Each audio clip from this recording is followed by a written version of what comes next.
All right. Hi everyone. What's up?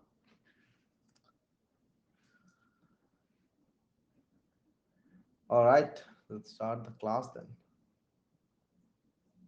Hi Aman, hi Sharang, hi Chandan. What's up? Hi Ashish, Shivam, Shamshad Ali, हाय मनीष। आज के doubt session के अंदर हम text के बारे में पढ़ रहे होंगे। ठीक है, टेक्स्ट की कुछ प्रॉपर्टीज हैं जिनको समझ रहे होंगे, फॉन्ट भी समझ रहे होंगे। उसके बाद मैं आप लोगों से क्वेश्चन ले लूंगा, which one is better, React और Angular? React, these days React is better, इसी वजह से हम रिएक्ट पढ़ भी रहे हैं। ठीक है, काफी सारे मायनों में रिएक्ट बेटर है। ठीक है, लोगों को आने देते हैं। तब तक यहाँ पर इस क्लास में कितने लोग हैं जिन्होंने हमारा डिस्कॉर्ड ज्वाइन नहीं किया हुआ है? डिस्कॉर्ड सर्वर पर कौन कौन नहीं है? कितने लोग डिस्कॉर्ड सर्वर पर नहीं है? तबीयत कैसी है आपकी? I am good Shamshad, thank you. How can we achieve responsiveness? Media queries की हेल्प से आप लोग रिस्पॉन्सिवनेस अचीव कर सकते हो। सिंपल, मीडिया क्वेरीज होती है रिस्पॉन्सिव इमेजेस बना, रिस्पॉन्सिव वेबसाइट्स बनाने के लिए है। तो मीडिया क्वेरीज को हम समझ रहे होंगे नेक्स्ट क्लास के अंदर कि किस तरीके से मीडिया क्वेरीज काम करते हैं। बहुत ज़्यादा मुश्किल नहीं होता।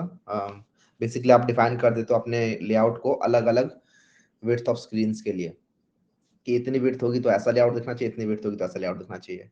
तो उसके बाद अपने आप ही वो अलग अलग विड्थ ऑफ स्क्रीन के लिए आपका जो वेबसाइट है वो अडेप्ट होती रहती है।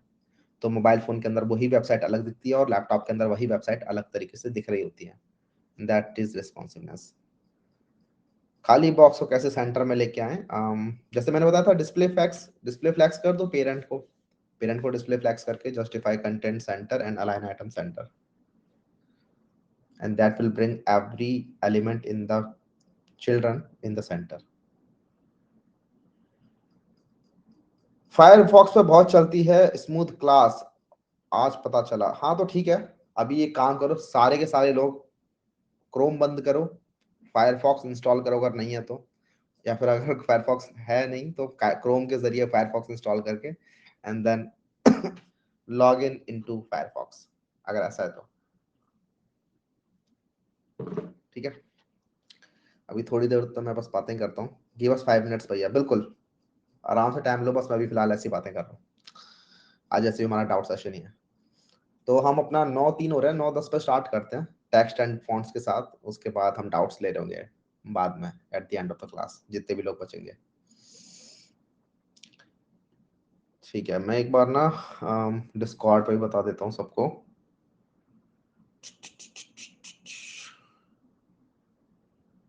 Alerts,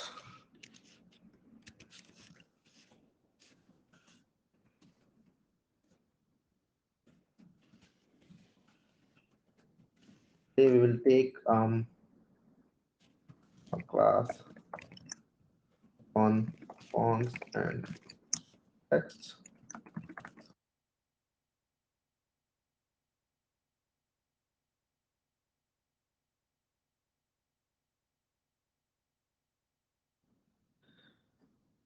All right.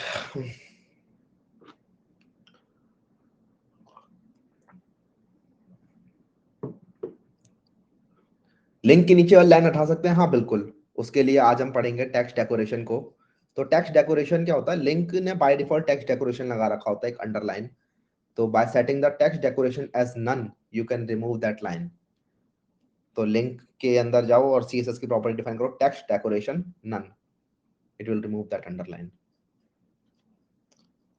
I think the flags is the most used property in CSS. Yes, you can say that. ठीक है, मतलब लेआउट बनाने के लिए आप लोग हर जगह फ्लैग्स यूज कर रहे हो। तो obviously you have of course, हम आगे पढ़ेंगे नेक्स्ट क्लास में, which is grid. Grid layout is also there, जिसके हिसाब से आप लोग लेआउट बना रहे होते हो। तो both flex and grid they are there, और दोनों के बारे में पढ़ लेंगे। उसके बाद आप खुद डिसाइड करना कि मैं कहाँ पर फ्लैग्स यूज करूंगा, कहाँ पर ग्रिड यूज करूंगा। मैं most of the time flags use कर रहा होता हूँ, बट दोनों फ्लैग्स और ग्रिड काम में आते हैं आपके लेआउट बनाने के लिए। भैया please see your DM, I am texting you from last 3 months। ठीक है, मैं वैसे सारे डीएम्स देखता रहता हूँ, और जो मुझे लगता है रेलेवेंट है, मेरे को अगर कोई सिर्फ हाई बोल रहा है, I won't reply, I never reply to hi. ठीक है, क्योंकि मुझे नहीं पता हाई बोलने के बाद क्या बोलना चाह रहे हो। मुझे बताओ पूरा का पूरा जो भी है, जो भी आप मेरे से बात करना चाहते हो, हाई के बाद लिखो, उसके बाद मैं रिप्लाई कर दूंगा। अगर आप बोल रहे हो कि भैया मैं आपको हाई भेजा था, आपने रिप्लाई नहीं किया, तो नहीं। एटीट्यूड समझ लो जो भी है, मैं टाइम वेस्ट लगता है फिर वो।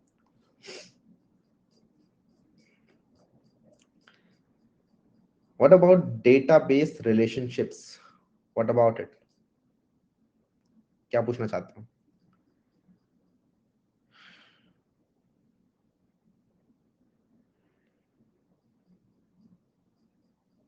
बताइए, इसमें कंफ्यूजन होता है कि पिक्सल कहाँ यूज करें, परसेंटेज का कहाँ, VW एंड VGH का। ठीक है, आज इस चीज को पकड़ते हैं। पूरे वीक की समरी दे दो। पूरे वीक की समरी, एक second. We did a lot of things, let me just see, किधर गया।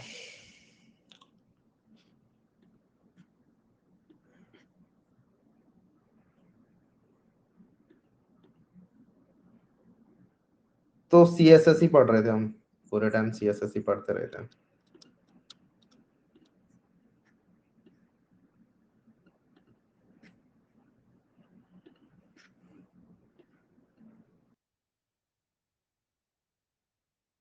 हम्म,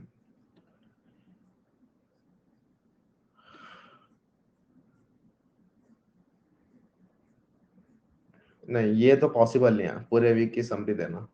पूरे वीक की क्लासेस जितने भी हैं सारे देख लो। अगर आपको ऐसा समरी चाहिए तो यूट्यूब पे जाके वीडियोस देख सकते हो मेरी। But it is not possible to give a full week summary.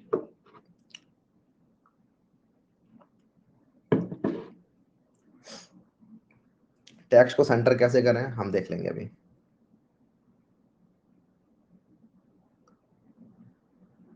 भैया माई सीक्वल कनेक्ट होता है क्या मर्न में? हाँ, आप कर सकते हो माई सीक्वल को भी मर्न में कनेक्ट। ठीक है, लेकिन हम जिस डेटाबेस का यूज कर रहे होंगे दैट इज नॉट सीक्वल या फिर माई सीक्वल। हम यूज कर रहे होंगे मोंगोडीबी डेटाबेस को। बट आप डेफिनेटली, आप वो जो हमने सीखे, हम जो सीखेंगे ना, उसकी हेल्प से आप लोग माई सीक्वल को भी कनेक्ट कर पाओगे। बहुत ही सिमिलर रहता है तरीका, ज़्यादा मुश्किल नहीं होता। तो माई सीक्वल की भी लाइब्रेरी आती है और मोंगोडीबी की भी लाइब्रेरी आती है नोड के अंदर, तो दोनों ही चीज़ें कनेक्ट हो सकती हैं, कोई दिक्कत नहीं है। 3 ways to center a div except flashbox। एक जो वे है वो है हमारी ट्रांसफॉर्म और ट्रांसलेट का यूज करके। अभी देख लेंगे, ये सारी चीजें आएंगी धीरे धीरे करके, हम आगे मूव करेंगे ना, हमारे सामने चीजें अनफोल्ड होती रहेंगी।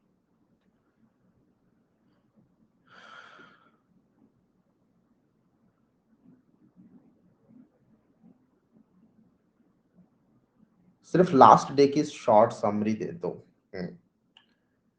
लास्ट डे में हमने क्या पढ़ा था? फ्लैक्स बॉक्स, अरे फ्लैक्स बॉक्स की शॉर्ट समरी चाहिए, यूट्यूब पे वीडियो देखो। मैं नहीं देने वाला पूरा का पूरा दोबारा से। बहुत बड़ा है यार फ्लैक्स बॉक्स, दोबारा से बंदे कंफ्यूज हो जाएंगे यहाँ पर।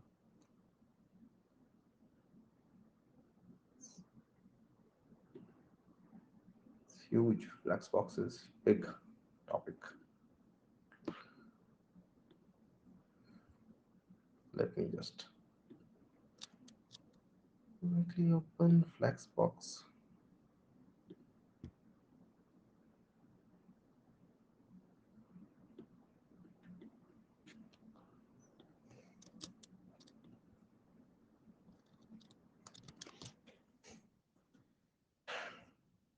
लेकिन ठीक है, it's a good starting point.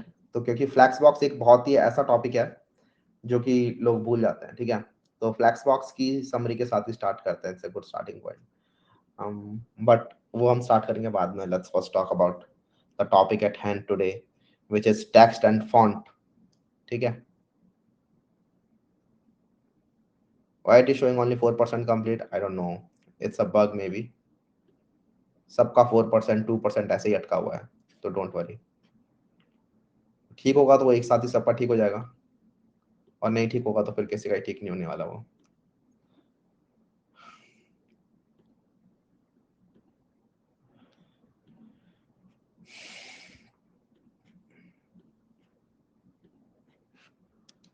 I'll share my screen now, or let's just quickly open up this.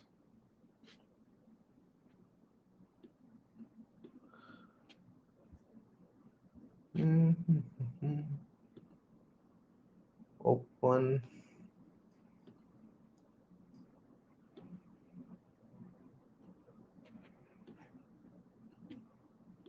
ठीक है. So this is our Flexbox. लेकिन Flexbox की बात नहीं कर रहे, अभी हम बात करेंगे इसकी, जो हमारा ये है टेक्स्ट.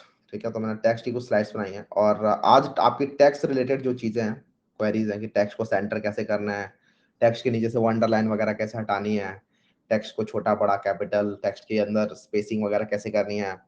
ठीक है, वो सब पढ़ने वाला है. तो दो चीजें होती है, एक होता है टेक्स्ट, एक होता है font. Text is actual text जो रिटन है, ठीक है, जिसका कुछ मीनिंग आप निकाल सकते हो, sentences and words, these are text. Font क्या होता है? फॉन्ट होता है जिस तरीके से वो टेक्स्ट स्टाइल हो रखा है, दैट इज कॉल्ड फॉन्ट. तो we have two things, one is text and one is font. दोनों की प्रॉपर्टी को देखते हैं एक करके, और कंफ्यूज नहीं होना ज्यादा. ठीक है, अगेन जो टेक्स्ट और फॉन्ट की प्रॉपर्टी है, ये ऐसी हैं कुछ जो कि धीरे धीरे हम पढ़ते रहेंगे तो हमारे दिमाग में बैठते रहेंगे. लेकिन इनमें से कुछ कुछ हम ऑलरेडी देख भी चुके हैं, जैसे कि कलर. कलर प्रॉपर्टी हम ऑलरेडी देख चुके हैं. कलर प्रॉपर्टी से आप लोग किसी भी टेक्स्ट का कलर सेट कर सकते हो कि ये मेरा जो टेक्स्ट है इसका कलर ये है. ये करने के लिए ना एक काम करते हैं, let's quickly open up this 7, हम नाम देते हैं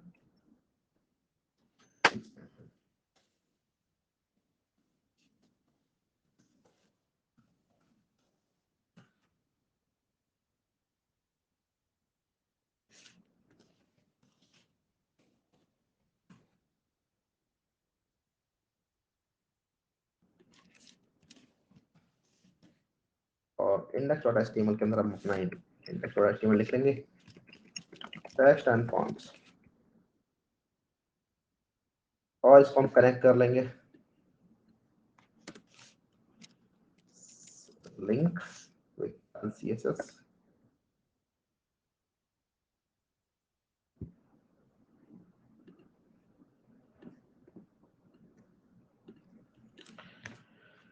ठीक है, तो मैं यहाँ पे कुछ टेक्स्ट बनाता हूँ. जैसे कि सपोज करो वी हैव दिस H1, और इसके अंदर लिखा है this is a header, and then इस header के नीचे सपोज करो we have another which is paragraph. This is the paragraph. अब इनको हम जरा कुछ प्रॉपर्टी देने वाला है जिनसे ये स्टाइल हो रहे होंगे. ठीक है, तो आज हम देखेंगे हमारे टेक्स्ट और फॉन्ट किस तरीके से स्टाइल हो रहे होते हैं. तो सबसे पहले हम आते हैं अपने H1 के अंदर, और जैसे मैंने आपको बताया था वी हैव कलर प्रॉपर्टी, और कलर प्रॉपर्टी की हेल्प से आप लोग अपने टेक्स्ट का कलर सेट कर सकते हो. By default it is set to black, but you can change it to anything like blue violet for example. और इसको ओपन करते हैं विद लाइव सर्वर.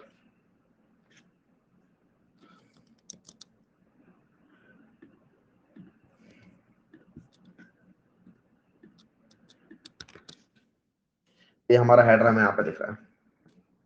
ठीक है, तो ये हमारा हेडर जो है वो इस कलर का हो गया. यहाँ पर सारे सारे टाइप के कलर सपोर्टेड हैं. ठीक है, तो जैसे हमने अभी कलर देखे थे, सारे सारे हैशटैग वाले कलर, RGB, सारे सारे टाइप के कलर सपोर्टेड हैं. This is the colour property. And then we have background colour. Background colour से आप किसी भी डिव का बैकग्राउंड सेट कर सकते हो. तो even H1 is also a, मतलब एक एलिमेंट है H1, तो किसी भी एलिमेंट का आप लोग बैकग्राउंड सेट कर सकते हो. तो आप इसका बैकग्राउंड ऐसे सेट कर सकते हो. ठीक है, तो कलर और बैकग्राउंड कलर में कंफ्यूज नहीं होना. Colour is used to define the font colour या text colour, and then we have background colour जिसकी हेल्प से आप लोग बैकग्राउंड का कलर सेट कर सकते हो. These are the two properties.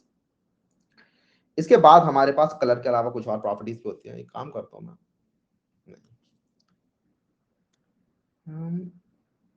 We have text align property.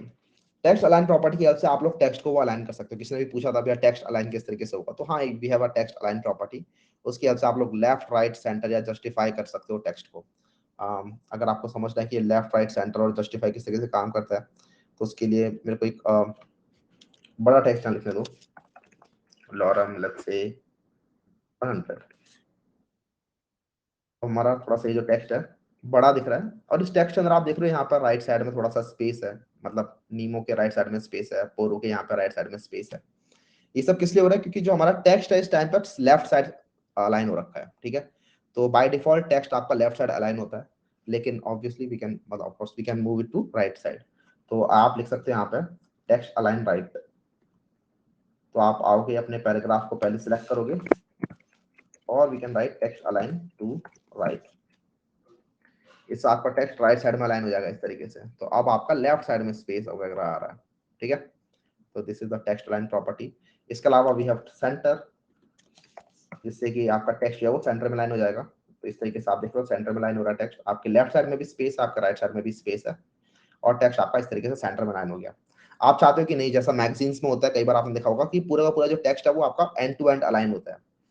तो उसके लिए यू कैन राइट जस्टिफाई, ठीक है। तो I can write here, I will just comment this out and I will write text align justify. Justify लिखने से क्या होगा, टेक्स्ट आपका अपने आप ही लाइन टू लाइन आएगा, ठीक है। तो ये किसी किसी वर्ड के बीच में वन स्पेस, किसी किसी वर्ड के बीच में टू स्पेस लेके आ जाएगा। ये इसकी एल्गोरिथम होती है। इवन एक क्वेश्चन होता है डीएसए के अंदर, पता नहीं आप में से कितने लोगों ने किया है कि जस्टिफाई द टेक्स्ट, किया है क्या?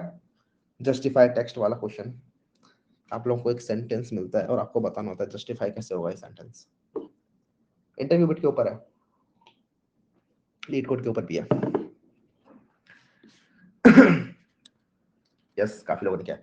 तो हाँ, उसमें वही होता है कि आप कभी कहीं पे वन स्पेस, कहीं पर टू स्पेसिंग दे रहे होते हो, जिससे कि आपका पूरा का पूरा जो टेक्स्ट है वो एंड टू एंड ठीक से अलाइन हो जाता है। तो आपका लेफ्ट में भी कोई स्पेस नहीं बचा, राइट में भी कोई स्पेस नहीं बचा। तो इस तरीके से हमारा टेक्स्ट अलाइन काम करता है। Moving on to the next property, we have text decoration. और टेक्स्ट डेकोरेशन की हेल्प से आप लोगों का वो अंडरलाइन आ रहा होता है, ठीक है। तो आप टेक्स्ट के नीचे कोई अंडरलाइन ला सकते हो और उस अंडरलाइन को फिर आप स्टाइल भी कर सकते हो अलग अलग तरीके से। तो सबसे पहले we have text decoration line properties के अंदर। टेक्स्ट डेकोरेशन लाइन की हेल्प से आप लोग बता सकते हो वो जो लाइन है उसका टाइप क्या रहेगा। और एक अच्छी टिप यहाँ पर यह है कि you can combine more than one value like overline, underline to display line over and under a text.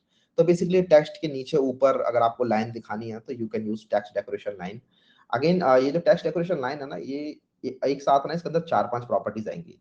तो बहुत कंफ्यूजिंग हो सकती है क्योंकि यहाँ पर बहुत सारी प्रॉपर्टीज हैं। जैसे टेक्स्ट लाइन नहीं है कंफ्यूजिंग, कलर नहीं है कंफ्यूजिंग, लेकिन टेक्स्ट डेकोरेशन के अंदर बहुत सारी प्रॉपर्टी आएंगी। एक टेक्स्ट डेकोरेशन लाइन है, टेक्स्ट डेकोरेशन कलर है, टेक्स्ट डेकोरेशन स्टाइल है, टेक्स्ट डेकोरेशन थिकनेस है, ठीक है।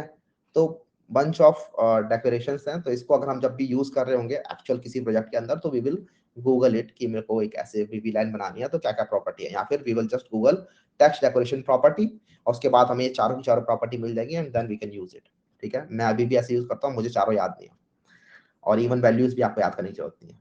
तो this is one of the way, मतलब इसी तरीके से आप लोगों को HTML और CSS के अंदर काम भी करना होता है। और धीरे धीरे अगर आप ज्यादा यूज करते रहोगे तो आपको याद होने लग जाएंगे, ठीक है, गुड फॉर यू। लेकिन टेक्स्ट डेकोरेशन कोई ऐसी चीज नहीं जो कि बहुत कॉमन है और जो कि आपको मतलब अच्छे से आपको एकदम मास्टरी चाहिए इसके अंदर। तो जैसे आप चाहते हो, for example you have this H1 right, तो आप चाहते हो कि इसके अंदर टेक्स्ट डेकोरेशन के अंदर लाइन आ जाए, टेक्स्ट डेकोरेशन लाइन। तो we have text decoration line property, जिसकी हेल्प से आप लोग डिफाइन कर सकते हैं कि ये जो लाइन है ये कैसे आएगी। तो यू हैव अंडरलाइन, अंडरलाइन से आपकी हेडर के नीचे एक लाइन आ जाएगी। देख रहे हैं यहाँ पर टेक्स्ट की हेडर के नीचे लाइन आ रही है।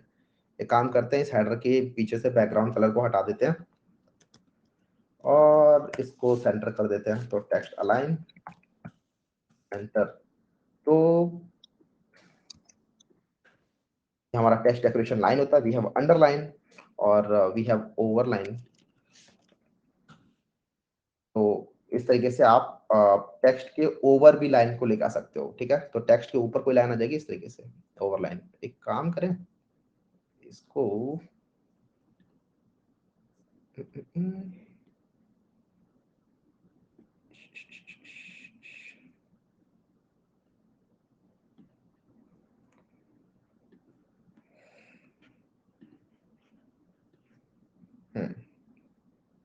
मैं बार बार स्वैप नहीं करूंगा, जल्दी जल्दी दिख जाएगा आपको।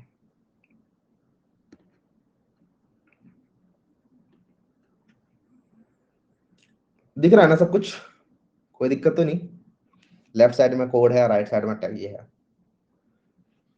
अंडरलाइन ओवरलाइन दोनों एक साथ लिख सकते हैं बिल्कुल।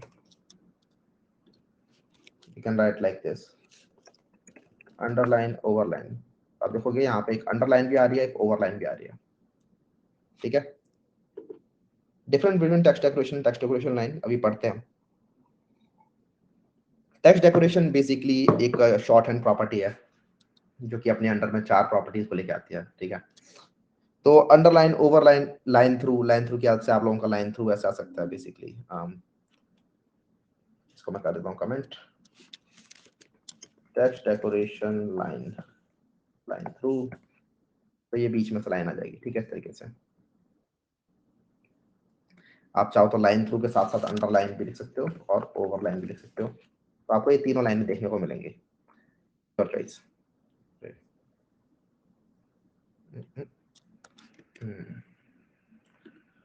तो मैं फिलहाल के लिए अभी ये सब हटा देता हूँ यहाँ से और इसको कर देते हैं अंडरलाइन। तो after text decoration underline we have text decoration colour and then we have text decoration style thickness. सबको देख लेते हैं जल्दी से। तो टेक्स्ट डेकोरेशन कलर हमें समझ में आ रहा होगा कि आप इससे इसका कलर सेट कर सकते हो टेक्स्ट डेकोरेशन का, ठीक है। तो ये हमारा टेक्स्ट डेकोरेशन का कलर मैंने यहाँ पर ये कर दिया कैरेट ब्लू, तो ये इस तरीके से दिखाई दे रहा है। उसके अलावा भी have टेक्स्ट डेकोरेशन स्टाइल, और यहाँ पे हमारे पास डिफरेंट डिफरेंट स्टाइल है। सपोज करो आपको डैश्ड लाइन चाहिए, तो इस तरीके से आप डैश्ड लाइन दिखा सकते हो। एक्चुअली ये जो स्टाइल है ना, ये आपके किसी भी लाइन का स्टाइल होता है सीएसएस के अंदर। डिफरेंट डिफरेंट टाइप की लाइंस होती है सीएसएस के अंदर, और this is the style property. और इसके अंदर बहुत सारी वैल्यूज होती है आपके पास। डैश्ड होती है, डॉटेड होती है, डॉटेड से आपका डॉट डॉट करके आ जाएगा इस तरीके से, ठीक है। तो जो आपकी बॉर्डर होता है, बॉर्डर के अंदर जैसे हम लिखते हैं 2 पिक्सल सॉलिड रेड, याद है हम तब से लिखते आ रहे थे काफी सारी चीजें। तो अगर आप, मैं सपोज कर पैराग्राफ में लिखता हूँ 2 पिक्सल सॉलिड रेड इस तरीके से, तो ये मेरी 2 पिक्सल की सॉलिड रेड लाइन बन गई, राइट। लेकिन ये जो सॉलिड है, इस सॉलिड की जगह पे आप ये सारी चीजें लिख सकते हो, विच इज डैश्ड। यहाँ पे डैश लाइन बन जाएगी, यू कैन राइट डॉटेड इस तरीके से, तो ये डॉटेड बन जाएंगी। और भी डिफरेंट डिफरेंट इसके अंदर वैल्यूज होती हैं जो हम पढ़ सकते हैं, आई मीन। और हाँ, सबसे अच्छा तरीका होता है पता है ये सब करने का, अगर आपको एक्सप्लोर करना है कि डिफरेंट डिफरेंट क्या वैल्यूज होती हैं, तो you just do inspect. Inspect को नीचे लिखा जाता है इधर, एक सेकेंड।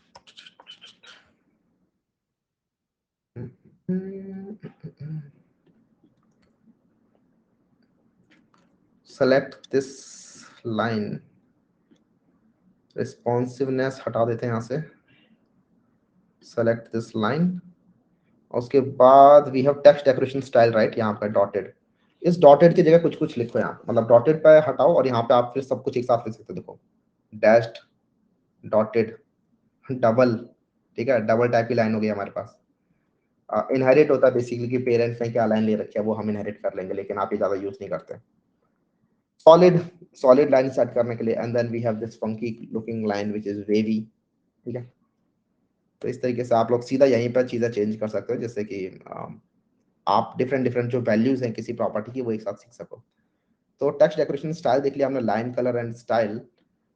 इसके बाद कुछ और प्रॉपर्टीज देखते हैं। तो थिकनेस होती है, थिकनेस से बेसिकली आप लोग थिकनेस सेट कर सकते हो, 2 पिक्सल 4 पिक्सल ये सब। तो मैं यहाँ पे जल्दी से लिख देता हूँ। सपोज करो यहाँ पे मैं लिखूंगा text decoration decoration thickness of let's say 4 pixel. तो ये थोड़ा बड़ा हो जाना चाहिए, टेक्स्ट डेकोरेशन थिकनेस आई नहीं क्या, 20 पिक्सल हो रही है, ठीक है। तो इस तरीके से ये जो डॉट्स हैं इनकी थिकनेस चौड़ी हो गई है, तो वो जो डॉट्स हैं इसलिए वो बड़े बड़े गोले दिख रहे हैं हमें। तो ये था हमारा टेक्स्ट डेकोरेशन। Anything else?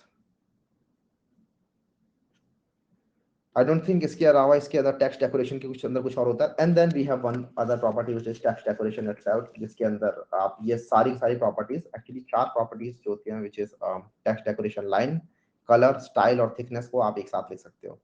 तो आप यहाँ पर ये चारों की चारों ना लिख के ऐसे आप लोग डिफाइन कर सकते हैं कुछ ये सब कि टेक्स्ट डेकोरेशन अंडरलाइन, उसके बाद लेट्स से ब्लू, उसके बाद डबल, उसके बाद लेट्स से 4 पिक्सल। ठीक है, तो ये आपने चारों चीजें एक साथ डिफाइन कर दी। This is a shorthand property. तो most of the time you will be using text decoration. उसके बाद अगर बीच बीच में से कुछ कुछ हटा भी दोगे तो फर्क नहीं पड़ेगा उसका, ये अभी भी काम करेगा। ठीक है, अभी भी ये सॉलिड बन रखा है और जो डिफॉल्ट बिहेवियर है वो आ रखा है इसका।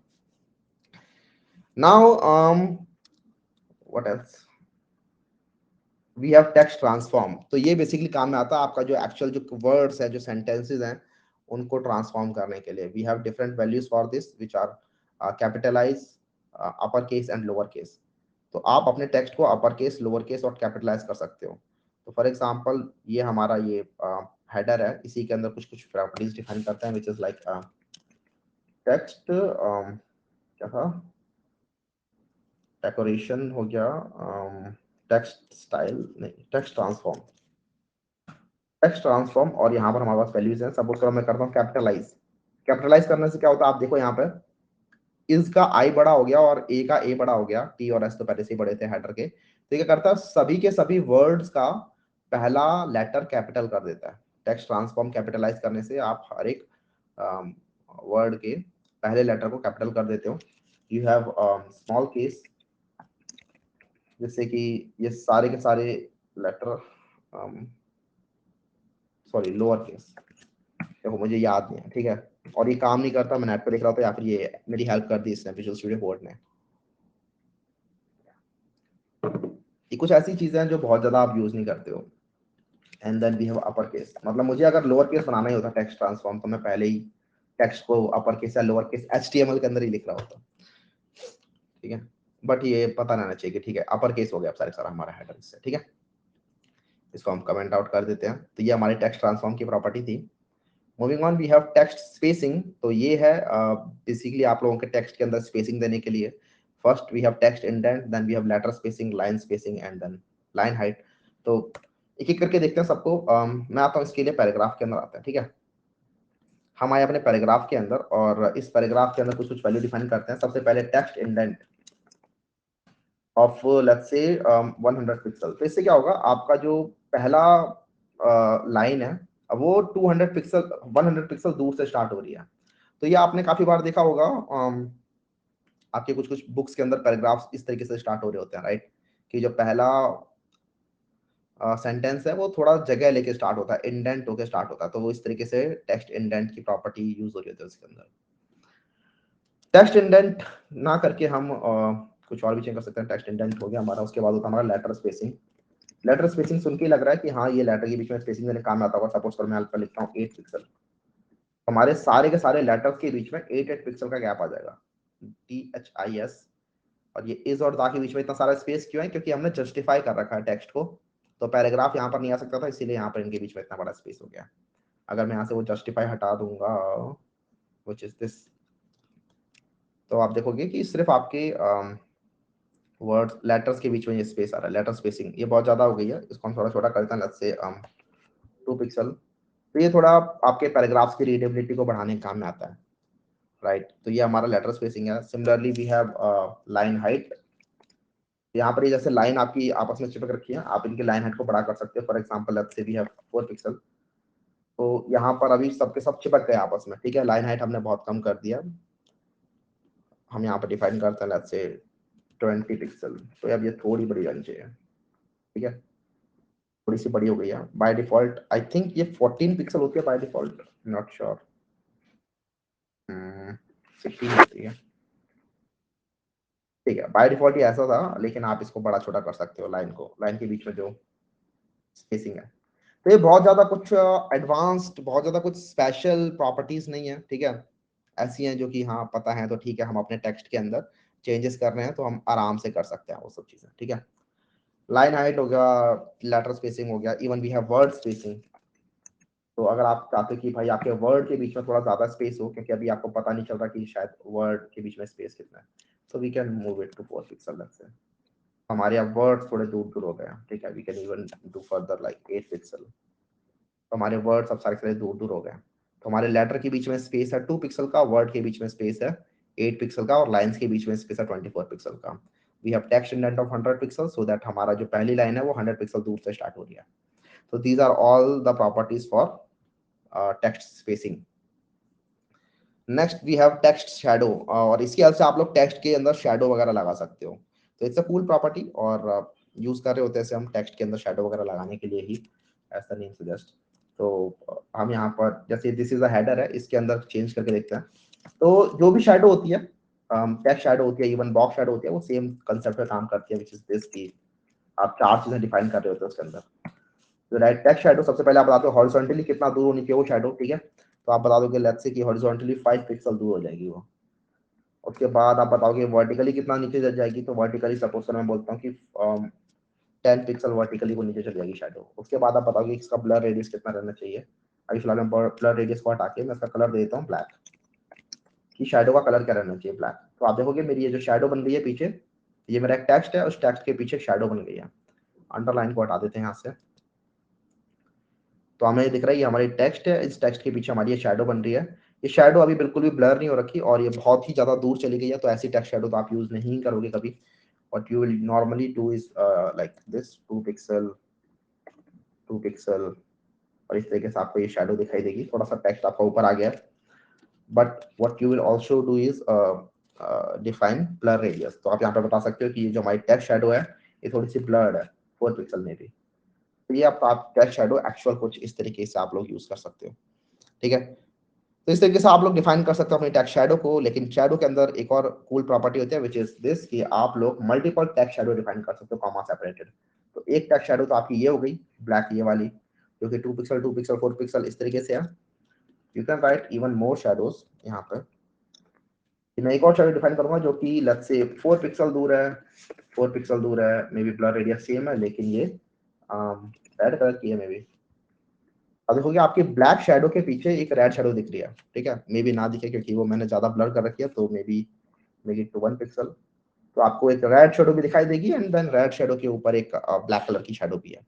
तो इस तरीके से आप लोग जितनी मर्जी शैडोज डिफाइन कर सकते हैं शैडो के नीचे। तो ये कुछ टेक्स्ट की प्रॉपर्टीज थी, late me just quickly go through each and every one of them. तो पहले हमने पढ़ा था टेक्स्ट के अंदर कलर को, कलर की हेल्प से आप लोग बता सकते हो कि किसी टेक्स्ट का कलर क्या है। तो बाद में हमने पढ़ा टेक्स्ट अलाइन को, इसके हेल्प से आप लोग बता सकते हो कि टेक्स्ट अलाइन आपको हॉरिजॉन्टली कहाँ करना है। टेक्स्ट अलाइन की हेल्प से आप लोग इमेजेस वगैरह को भी अलाइन कर सकते हो, ठीक है। आई मीन अगर आपने कोई इमेज बना रखी है और उस इमेज के अंदर आपने टेक्स्ट लाइन सेंटर कर दिया, वो इमेज भी आपके सेंटर हो जाएगी। बेसिकली पेरेंट के अंदर आपने टेक्स्ट लाइन सेंटर कर रखा है, तो सारी की सारी चीजें सेंटर हो जाएंगी उस पेरेंट के अंदर, तो इमेज भी is also one of the part. उसके बाद टेक्स्ट डेकोरेशन हमने पढ़ा, टेक्स्ट डेकोरेशन इज अंडरलाइन। तो अंडरलाइन के अंदर कुछ कुछ प्रॉपर्टीज होती है which is line, colour, style and thickness. Line से आप लोग बता सकते हो कि आपकी लाइन कहाँ दिखेगी, ऊपर नीचे या स्ट्राइक थ्रू। कलर से आप लोग कलर बता सकते हो उस लाइन का। स्टाइल से आप लोग बता सकते हो कि इसका स्टाइल क्या होगा, dotted, dashed, double, wavy. Thickness से आप लोग उस जो भी अंडरलाइन आपने बनाई है उसकी थिकनेस आप बता सकते हो कि वो कितनी विड्थ हाइट लेगी उसकी। तो लाइन की हाइट आप लोग डिफाइन कर सकते हो इस तरीके से। We have text decoration property which is a shorthand property for these 4 properties. तो इसके अंदर आप लोग इस ऑर्डर में ये चारों चीजें डिफाइन कर सकते हो, एक ही लाइन में सारा काम हो जाएगा। Next up we have text text transform. इसके अंदर आप लोग बता सकते हो कि आपका जो टेक्स्ट है वो किस तरीके से अपर केस या लोअर केस और उसके अलावा कैपिटलाइज, ये 3 वैल्यू होती हैं उसके अंदर। Then we learn about text shadow. Text shadow की हेल्प से आप लोग शैडो दे सकते हो किसी भी टेक्स्ट को। तो ये था। इसके अलावा हमने टेक्स्ट के अंदर स्पेसिंग की कुछ कुछ प्रॉपर्टीज को देखा which is text indent, letter spacing से लेटर के बीच में space, line height and then word spacing. Tell me more about shadows, tell me more about shadows. एक तो ये चीज होगी शैडोज की कि इस तरीके से शैडो बन सकती है आपकी, ये 3 वैल्यू डिफाइन करके। इसमें एक और होता है blur spread of 10 pixel. I think वो दूसरी बॉक्स शैडो के अंदर होता है। ओके और क्या बताया जाए आपको। एक चीज और कर सकते हो जो मैंने, हाँ आई थिंक मैंने यूट्यूब पे बताया था ये चीज, कि आप लोग चाहो तो अपने टेक्स्ट को ब्लर टेक्स्ट कर सकते हो, ठीक है। आप कभी दिखाना चाहते हो कि ब्लर्ड टेक्स्ट दिखाना चाहते हो, तो आप क्या कर सकते हो, जो आपका टेक्स्ट कलर है विच इज नॉर्मल कलर, जो अभी हमने ये कलर पर्पल कलर का कर रखा है, you can write transparent here. तो आपका एक्चुअल कलर तो गायब हो जाएगा, लेकिन आपका जो शैडो है वो आपको दिखेगी और ये ब्लर्ड शैडो दिखेगी। You can increase the blur radius here bye 40 pixel. तो आपको ये तो दिख ही नहीं रहा 10 पिक्सल। तो ये एक ब्लर्ड टेक्स्ट आपको दिखाई देगा। तो इस तरीके से एक ब्लर्ड इफेक्ट लाने के लिए you can use text shadow like this. ठीक है, तो ये था टेक्स्ट शैडो के अंदर। तो वापस कर देते हैं।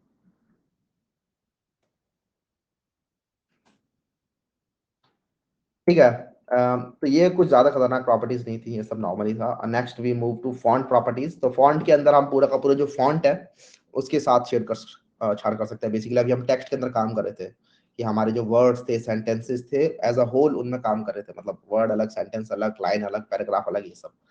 अब हम पूरा का पूरा फॉन्ट के अंदर काम करेंगे। ठीक है, उस फॉन्ट की जो भी प्रॉपर्टीज है उनको हम चेंज कर रहे होंगे। तो फॉन्ट की क्या क्या प्रॉपर्टीज होती है? सबसे पहले होता है हमारे पास फॉन्ट साइज। तो छोटा बड़ा करने के लिए वी यूज फॉन्ट साइज। ठीक है, और टेक्स्ट के लिए हम यूज करते हैं अलग अलग प्रॉपर्टीज को। तो सबसे पहले अभी हम देखते हैं हेडर को। अभी आप अगर हेडर पर क्लिक करोगे ना, late me just choose this header, तो आप देखोगे इस हेडर को कुछ टेक्स्ट साइज मिला हुआ है, फॉन्ट साइज मिला हुआ है ऑफ 2 EM। इसको बड़ा करते हैं। आप देखोगे H1 के अंदर आपको फॉन्ट साइज 2 EM मिला हुआ है। ठीक है, तो ये 2 EM कहां से आया? ये 2 EM अपने आप ही यूजर एजेंट स्टाइल शीट ने दिया हुआ है इसको। What is user agent style sheet? User agent style sheet is this style sheet defined by this browser. तो ब्राउजर जो है ना, ब्राउजर आपका यूजर एजेंट होता है। पर ये भी अपने साथ कुछ स्टाइल शीट लेके चलता है जिसमें उसने बता रखा है कि जो H1 होगा उसके अंदर इतनी पैडिंग होनी चाहिए, इतना मार्जिन होना चाहिए, उसका डिस्प्ले ऐसा होना चाहिए। तो उसने डिफाइन कर रखा है, देखो यहाँ पे उसने मार्जिन ब्लॉक स्टार्ट भी डिफाइन कर रखा है, फॉन्ट वेट इसको बोल्ड दे रखा है। तो ये सारा सारा काम हो रहा है हमारे इस यूजर एजेंट की तरफ से। तो उसने इसको बाय डिफॉल्ट 2 EM की फॉन्ट साइज दिया हुआ है। 1 EM का मतलब होता है आप बताओ, मुझे बताओ 1 EM का मतलब कितना है?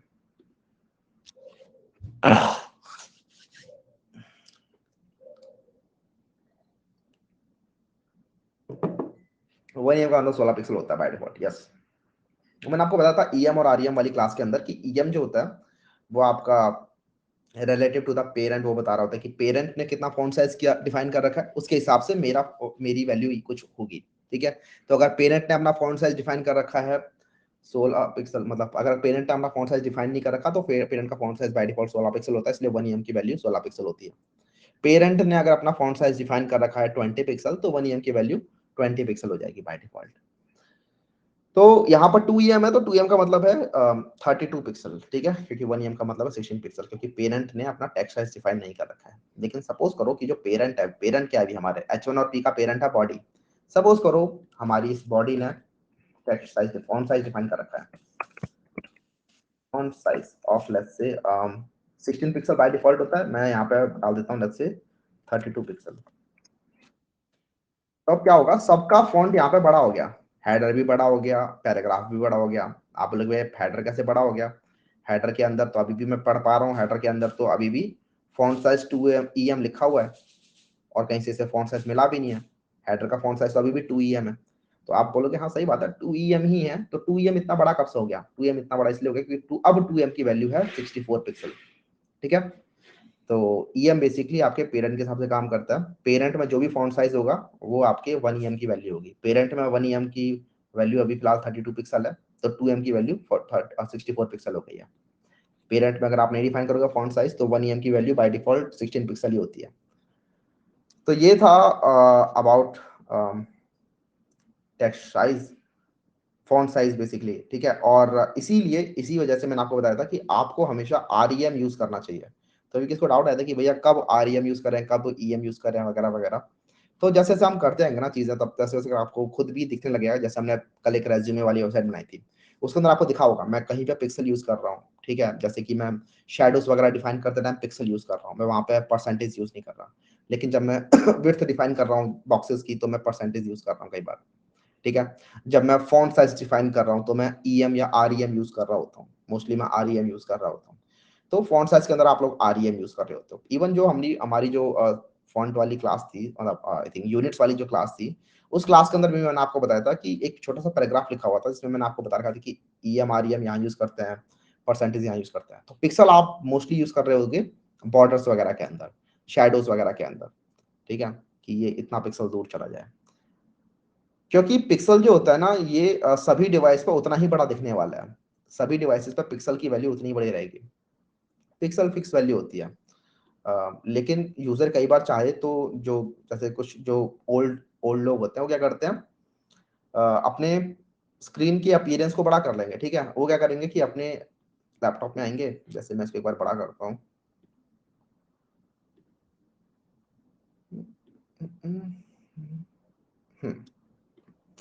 वो आएंगे यहाँ पर इसकी सेटिंग्स में, यहाँ से क्रोम की सेटिंग्स खोलेंगे यहाँ से, और उसके बाद इसके अंदर अपीयरेंस में जाके फॉन्ट साइज को यहाँ से बड़ा कर लेंगे वो, ठीक है, वेरी लार्ज कर लेंगे, सपोज करो। वेरी लार्ज करते क्या होगा, आप देखोगे यहाँ पर ये सारे सारे फॉन्ट जो है वो बड़े हो जाएंगे उनके लिए। तो ये उनके लिए फॉन्ट अब बड़े हो जाएंगे। लेकिन अगर आप लोगों ने अपने फॉन्ट साइजेस को लिखा हुआ है पिक्सल के अंदर, तो आपके फॉन्ट साइजेस उनके लिए बड़े नहीं होंगे, आपके फॉन्ट साइजेस उनके लिए भी अभी भी छोटे ही होंगे। बात समझ में आ रही है? क्योंकि पिक्सल एक फिक्स्ड वैल्यू होती है। तो इसीलिए हम हमेशा यूज करते हैं आरईएम का, because REM changes according to this appearance. तो अगर मैंने यहाँ पे H1 का मैंने वैसे फॉन्ट साइज डिफाइन नहीं कर रखा, तो बाय डिफॉल्ट वो 2em उसको वैल्यू मिल रखी है। लेकिन अगर मैं यहाँ पे H1 का फॉन्ट साइज डिफाइन कर देता हूँ, लेट्स से 32 पिक्सल, ठीक है, आप देखोगे ये 32 पिक्सल हमेशा इतना ही बड़ा रहने वाला है, और ये बड़ा नहीं होगा, 32 पिक्सल इतना ही बड़ा रहेगा हमेशा। तो अगर भले यूजर ने अपना फॉन्ट साइज बड़ा कर दिया, लेकिन तब भी उसको ये इतना ही बड़ा हेडर दिखने वाला है, ठीक है। यूजर ने बड़ा कर रखा था फॉन्ट साइज, ठीक है, यूजर ने अपीयरेंस को बड़ा कर रखा था, और पहले था ये 2em, तो 2em उसी हिसाब से फॉन्ट को बड़ा कर चुका था। पहले पहले ये ऐसा दिख रहा था बड़ा उस यूजर को, लेकिन हमने बोला नहीं, पिक्सल में दिखाएंगे। तो पिक्सल तो भाई बाय डिफॉल्ट मतलब स्टैटिक वैल्यू दिखा रहा होता है। तो आपको समझ में आ रहा होगा कि हमें टेक्स्ट वगैरह के अंदर कभी भी पिक्सल का यूज नहीं करना चाहिए। In text we should always use REM only, ठीक है। और टेक्स्ट वगैरह के अंदर हमें आरईएम यूज करना चाहिए। फॉन्ट साइज आप लोगों को समझ में आ गया होगा कि ये ठीक है, फॉन्ट साइज एक प्रॉपर्टी होती है जिसकी हेल्प से आप लोग फॉन्ट साइज को चेंज कर सकते हो। Next up we have font weight. यहाँ पे मैंने लिखा हुआ है we can use pixel, EM, REM, percentage, VW, सब कुछ यूज कर सकते हैं, बिकॉज ये तो एक यूनिट की प्रॉपर्टी है, तो इसकी जो वैल्यूज होंगी इस तरह से यूनिट्स में काम करती हैं। And these all are the values for units जो हम ऑलरेडी पढ़ चुके हैं, बट आरईएम आप हमेशा यूज करोगे। End of discussion. Font weight, the font weight property specifies the weight of a font. तो आप बाय डिफॉल्ट जैसे आपने देखा होगा, ये जो हमारा H1 है ये थोड़ा सा बोल्ड हमें दिख रहा है, राइट। तो ये इसलिए हमें बोल्ड दिख रहा है क्योंकि इसका कुछ फॉन्ट वेट मिल रखा है इसको। अगर आप यहाँ पर इंस्पेक्ट करोगे से, तो आप देखोगे अपने H1 के अंदर, ये हमारा H1 है, इसको यहाँ पर फॉन्ट वेट बोल्ड मिल रखा है। ये भी यूजर एजेंट स्टाइल शीट ने इसको दिया है, फॉन्ट वेट बोल्ड।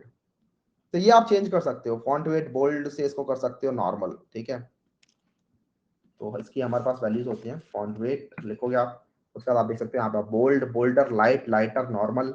मैं अगर कर दूंगा नॉर्मल तो अब ये बोल्ड नहीं दिखेगा, ठीक है। अब आप देख रहे हैं थोड़ा पतला हो गया हेडर। इवन आप चाहते हैं ये जो पैराग्राफ है ये थोड़ा पतला दिख रहा है, इसको मुझे बोल्ड करना है, तो उसके लिए आप इसके फॉन्ट वेट को बोल्ड कर सकते हो इस तरीके से। तो ये पैराग्राफ आपको बोल्ड दिखाई देगा। इसके अलावा आप यहाँ पर नंबर भी यूज कर सकते हो। तो वी हैव डिफरेंट नंबर्स, 100 से लेकर 900 तक आपके 100 के मल्टीपल्स होते हैं। वी कैन राइट 100, तो 100 से एकदम लाइट फॉन्ट होता है, 200, 300, 400, 400 पे आपका नॉर्मल फॉन्ट होता है, 500, 600, 600 पर थोड़ा ज्यादा बोल्ड होता है, एंड देन 900 पर एकदम खतरनाक वाला हैवी बोल्ड हो जाता है। तो 100 इज लाइट, तो ये आपका जो फॉन्ट है लाइट है। वहीं पे अगर आप यहाँ पे यूज करोगे लेट्स से 900, तो ये बोल्ड हो जाएगा, ठीक है, इस तरीके से। ये नंबर भी आप लोग यूज कर सकते हो, लेकिन मोस्टली आप लोग बोल्ड, बोल्डर ये यूज कर रहे होते, सो दैट हर जगह कंसिस्टेंट रहे आपका फॉन्ट वेट। तो उसके बाद आपको वो नंबर याद करने की जरूरत नहीं है, आप बस याद रखोगे कि मैं यहाँ पे बोल्ड दे रहा हूँ, मैं यहाँ पे नॉर्मल दे रहा हूँ, ये एंड सो ऑन। तो this was font weight property.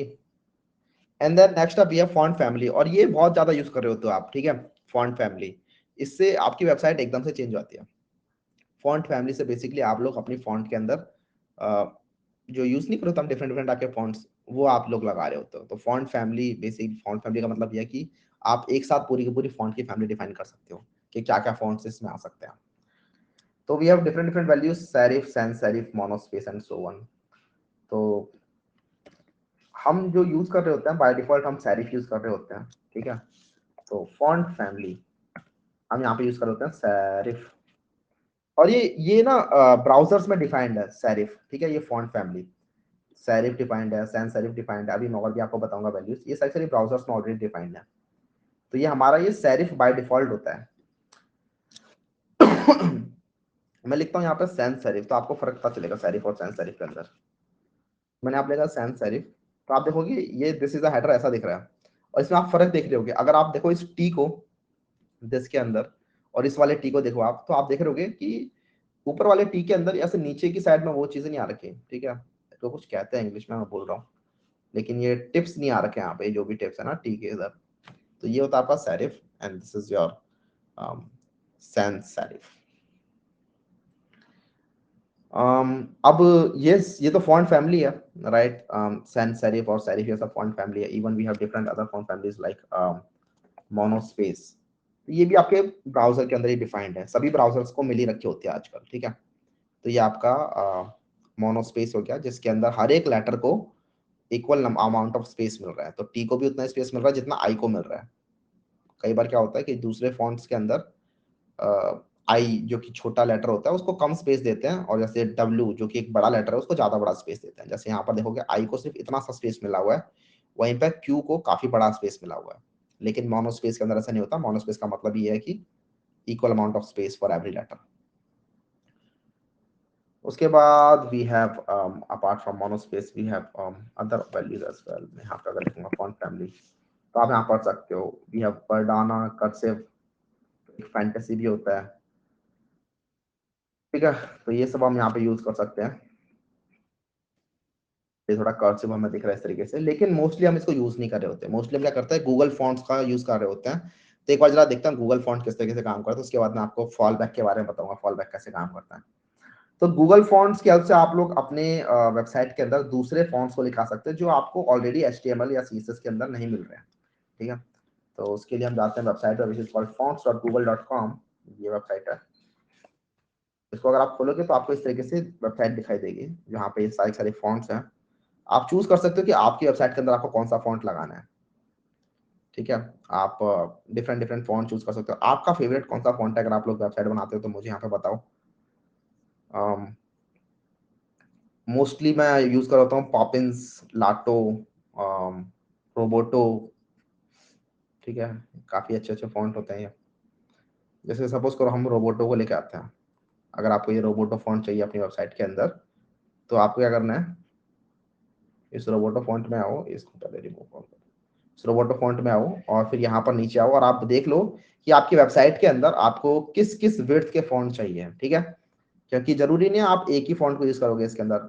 आप हो सकता है थिन यूज करोगे जिसका फॉन्ट वेट 100 है। आप हो सकता है लाइट यूज करोगे जिसका फॉन्ट वेट 300 है। तो आप देख लोगे कि आपकी वेबसाइट के अंदर किस किस की जरूरत है। फॉर एग्जांपल मुझे लगता है कि मुझे जरूरत पड़ेगी इस ब्लैक की जिसका फॉन्ट वेट 900 है। उसके बाद मुझे जरूरत पड़ेगी इस मीडियम की जिसका फॉन्ट वेट 500 है। तो मैंने ये दो चूज कर लिए, सेलेक्ट कर लिए, और ये दो मेरे यहाँ पर आ गए हैं। उसके बाद अब मेरे पास दो तरीके हैं, दो ऑप्शन है अपने इस फॉन्ट को डालने के। पहला तरीका है बाय यूजिंग लिंक, ठीक है। तो by using this link I can also add this in my style sheet, ठीक है। तो मैं क्या करूंगा, इस लिंक को करूंगा कॉपी। सॉरी, स्टाइल शीट बनी, ये हमारा सीधा HTML के अंदर जाएगा। तो इसको हम HTML के हेड में डाल सकते हैं। तो मैं यहाँ पे आऊंगा और HTML के हेड में यहाँ पे मैं इसको डाल दूंगा, ठीक है। तो ये यहाँ पर 3 लाइनें डल जाएंगी, ब्यूटीफाई कर देते हैं। तो ये 3 लाइनें यहाँ पे डल जाएंगी, विच आर दीज 3 लाइन्स, और इससे वो हमारा जो फॉन्ट था हमारा अब इस वेबसाइट के अंदर आ जाएगा। और उसके बाद अगर आपको ये यूज करना है तो आप यहाँ पर ये फॉन्ट फैमिली डिफाइन कर रहे होगे, ठीक है। इसको हम करेंगे कॉपी और इस फॉन्ट फैमिली को हम डाल देंगे अपनी बॉडी के अंदर। यूजुअली आप बॉडी के अंदर ही डाल देते हो सो दैट पूरी वेबसाइट के अंदर कंसिस्टेंसी रहे फॉन्ट फैमिली के अंदर। लेकिन आप डेफिनेटली H1 को अलग फॉन्ट, H2 को अलग फॉन्ट दे सकते हो, आपके ऊपर डिपेंड करता है। तो अब हम देखेंगे, ये मैं यहाँ से फॉन्ट फैमिली हटा देता हूँ कि हमारा जो हेडर है, हमारी वेबसाइट ऐसे दिख रही है, ठीक है। तो ये थोड़ा बेटर फॉन्ट है, और हमने यहाँ पर फॉन्ट वेट 900 डिफाइन करके, इसलिए 900 वाला फॉन्ट चूज कर लिया इन्होंने। लेकिन अगेन हम यहाँ पर चाहें तो 500 लिख सकते हैं, तो क्योंकि हम 500 वाला लेके आए हैं इसीलिए हमें ये लाइट वाला भी दिख रहा है, बेसिकली मीडियम वाला भी दिख रहा है। अगर हम लाइट वाला लेके आए होते तो हमें लाइट भी दिख रहा होता है यहाँ पर। तो this was one of the way, यहाँ पर आपको याद होगा, लेकिन दो वेज थी। एक तो ये वे थी जिसके अंदर हम हेड के अंदर ये लिंक डाल रहे होते हैं, पूरा का पूरा कॉपी पेस्ट कर रहे होते हैं। एक भी होती है कि आप सीएसएस के अंदर डाल सकते हो अपने, ठीक है। तो सीएसएस के अंदर आप ये बीच वाला पार्ट लेके आओगे, स्टाइल को नहीं, ये बस ये बीच वाला पार्ट @import वाली लाइन को लेके आओगे, कॉपी करोगे और उसको अपने सीएसएस के अंदर सबसे ऊपर डिफाइन कर दोगे इस तरीके से। तो ये @import करके ये जो यूआरएल है, ये इसके अंदर से जो भी रिसोर्स होगा इसको इंपोर्ट करके आपकी वेबसाइट के अंदर लेके आ जाएगा, और उसके बाद आपकी सीएसएस के अंदर आप इसे यूज कर सकते हैं इस तरीके से, ठीक है, जैसे आप नॉर्मली यूज कर रहे थे। तो आप अपने इसमें से हटा सकते हैं उसको, ऐसे कमेंट कर देता हूँ। तो अब ये हमारे हेड में से हट गया, लेकिन अभी हमारे style.css में आ गया। And this is the recommended practice कि आप लोग अपने स्टाइल के अंदर इंपोर्ट करके लेके आओ, बिकॉज स्टाइलिंग का सारा काम सीएसएस का होना चाहिए, एचटीएमएल का काम स्टाइलिंग नहीं होना चाहिए, ठीक है। तो अभी भी ये काम करेगा, अभी भी आपकी वेबसाइट ऐसे काम करेगी। तो ये आपका फॉन्ट था, गूगल फॉन्ट, जिसकी हेल्प से आप लोग डिफरेंट डिफरेंट टाइप के फॉन्ट्स को लेके आ सकते हो अपनी वेबसाइट के अंदर और अपनी वेबसाइट को सुंदर बना सकते हो। और एक बहुत अच्छा एक्सटेंशन में यूज करता हूँ पता लगाने के लिए कि किसी वेबसाइट के अंदर कौन कौन से फॉन्ट्स यूज हो रहे हैं। फॉर एग्जाम्पल हम ओपन करते हैं, लेट्स से ये ओपन करते हैं, ठीक है। स्टैक ओवरफ्लो मैंने ओपन किया, मुझे पता लगाना है स्टैक ओवरफ्लो के अंदर कौन कौन से फॉन्ट्स यूज हो रहे हैं। तो I have this extension that I use, which is this. तो मुझे यहाँ पता चल जाता है कि ये एप्पल सिस्टम यूआई और ये सब फॉन्ट यूज कर रहा है। इसके अलावा कलर्स कौन कौन से यूज कर रहे हैं, तो ये वाले कलर्स सारे सारे ये यूज कर रहे हैं। इसके अलावा इस वेबसाइट के अंदर जो भी एसेट्स हैं वो मुझे मिल जाते हैं, यहाँ से सीधा मैं इनको डाउनलोड कर सकता हूँ। फोन का नाम है, क्या नाम था इसका, इसका नाम भूल रहा हूँ, CSS पीपर, राइट, CSS पीपर नाम है इसका, जिससे आप किसी वेबसाइट के अंदर CSS लगा सकते हो। और बहुत सारे होते हैं यार ये इस टाइप के आप नेट पर सर्च करोगे ना, डेव टूल्स कहते हैं इनको, तो नेट पर सर्च करोगे तो बहुत सारे आपको मिलेंगे कि different different Chrome extensions for developers, तो ये वन ऑफ देम है। और इससे आप लोग बता सकते हो कि हेडिंग्स के अंदर किस टाइप का फॉन्ट यूज हुआ है और बॉडी में किस टाइप का फॉन्ट यूज हुआ है। तो अगर आपको कभी वैसा ही फॉन्ट अपनी वेबसाइट के अंदर चाहिए तो आपको सर्च करने की जरूरत नहीं है, सीधा बस क्लिक करो एंड देन, और ये वाला जो फॉन्ट है ये आप अपना गूगल फॉन्ट से उठा के ले आओ, ठीक है, और आपको मिल जाएगा। अब यहाँ पे एक चीज और नोटिस कर रहे होगे, अच्छा हाँ, इसमें ये इंस्पेक्टर भी है जिससे कि आप अलग अलग चीज़ों को इंस्पेक्ट भी कर सकते हो, अलग अलग चीज़ों के अंदर कितना इसके अंदर मार्जिन है एंड सो ऑन। ठीक है, इसको बंद करते हैं।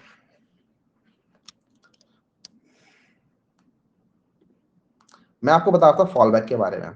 तो अभी फिलहाल यहाँ पर आप देख रहे ओपन सांस यूज हुआ, ओपन सांस के बाद कॉमा लगा के सैंस सेरिफ लिखा हुआ है।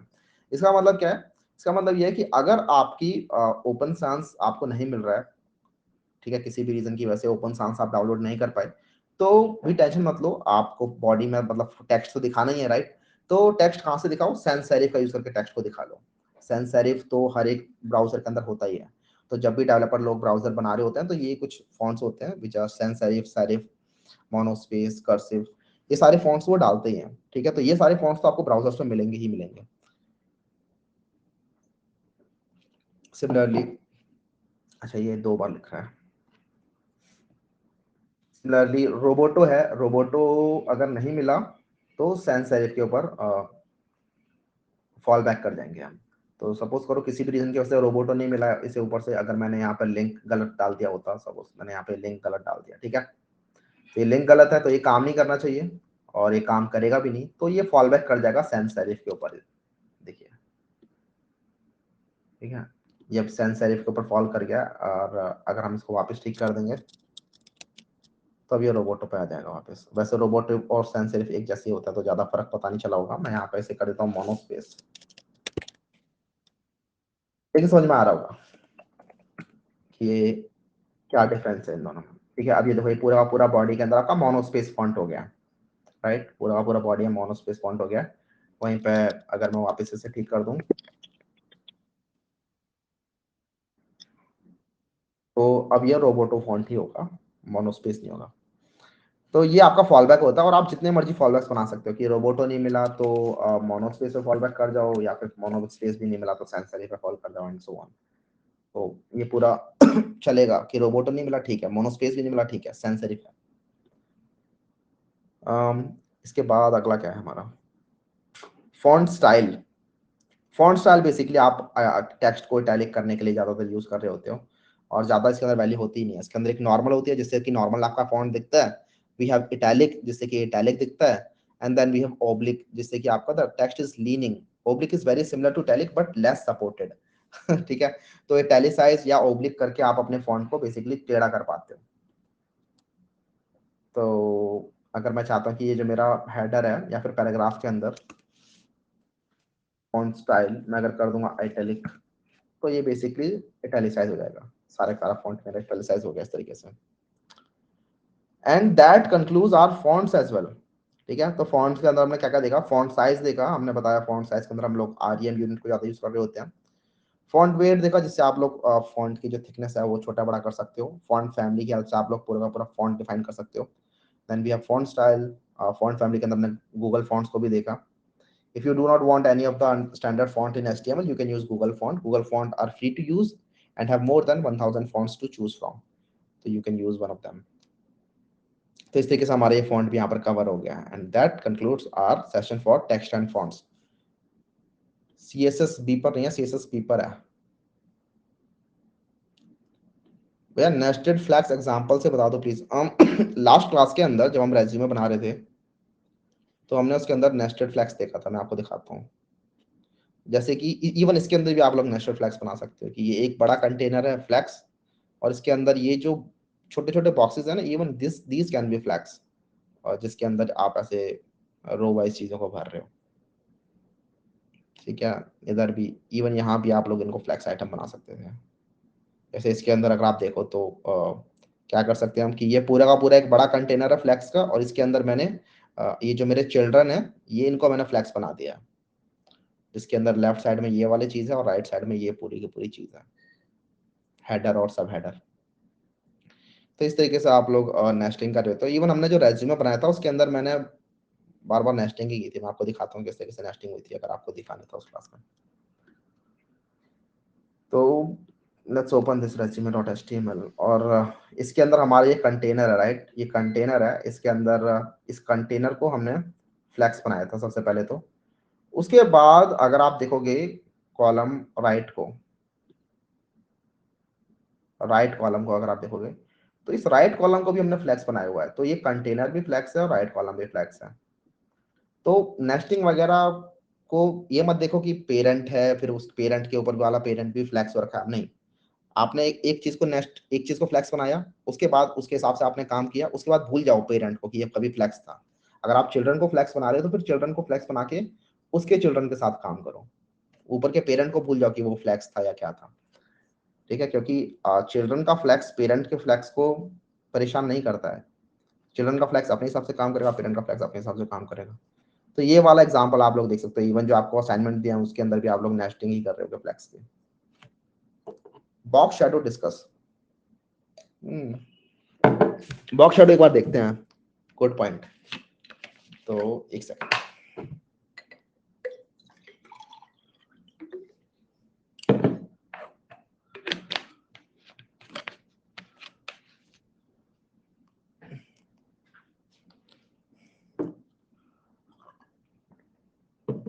ठीक है,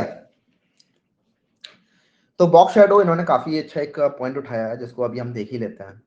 ठीक है, तो what I will do is inside this index.html we have this header and p, right. मैं काम करता हूँ यहाँ पे कंटेनर बनाता हूँ, और इस कंटेनर के अंदर डाल देते हैं इन सबको, और जरा इस कंटेनर को स्टाइल करते हैं।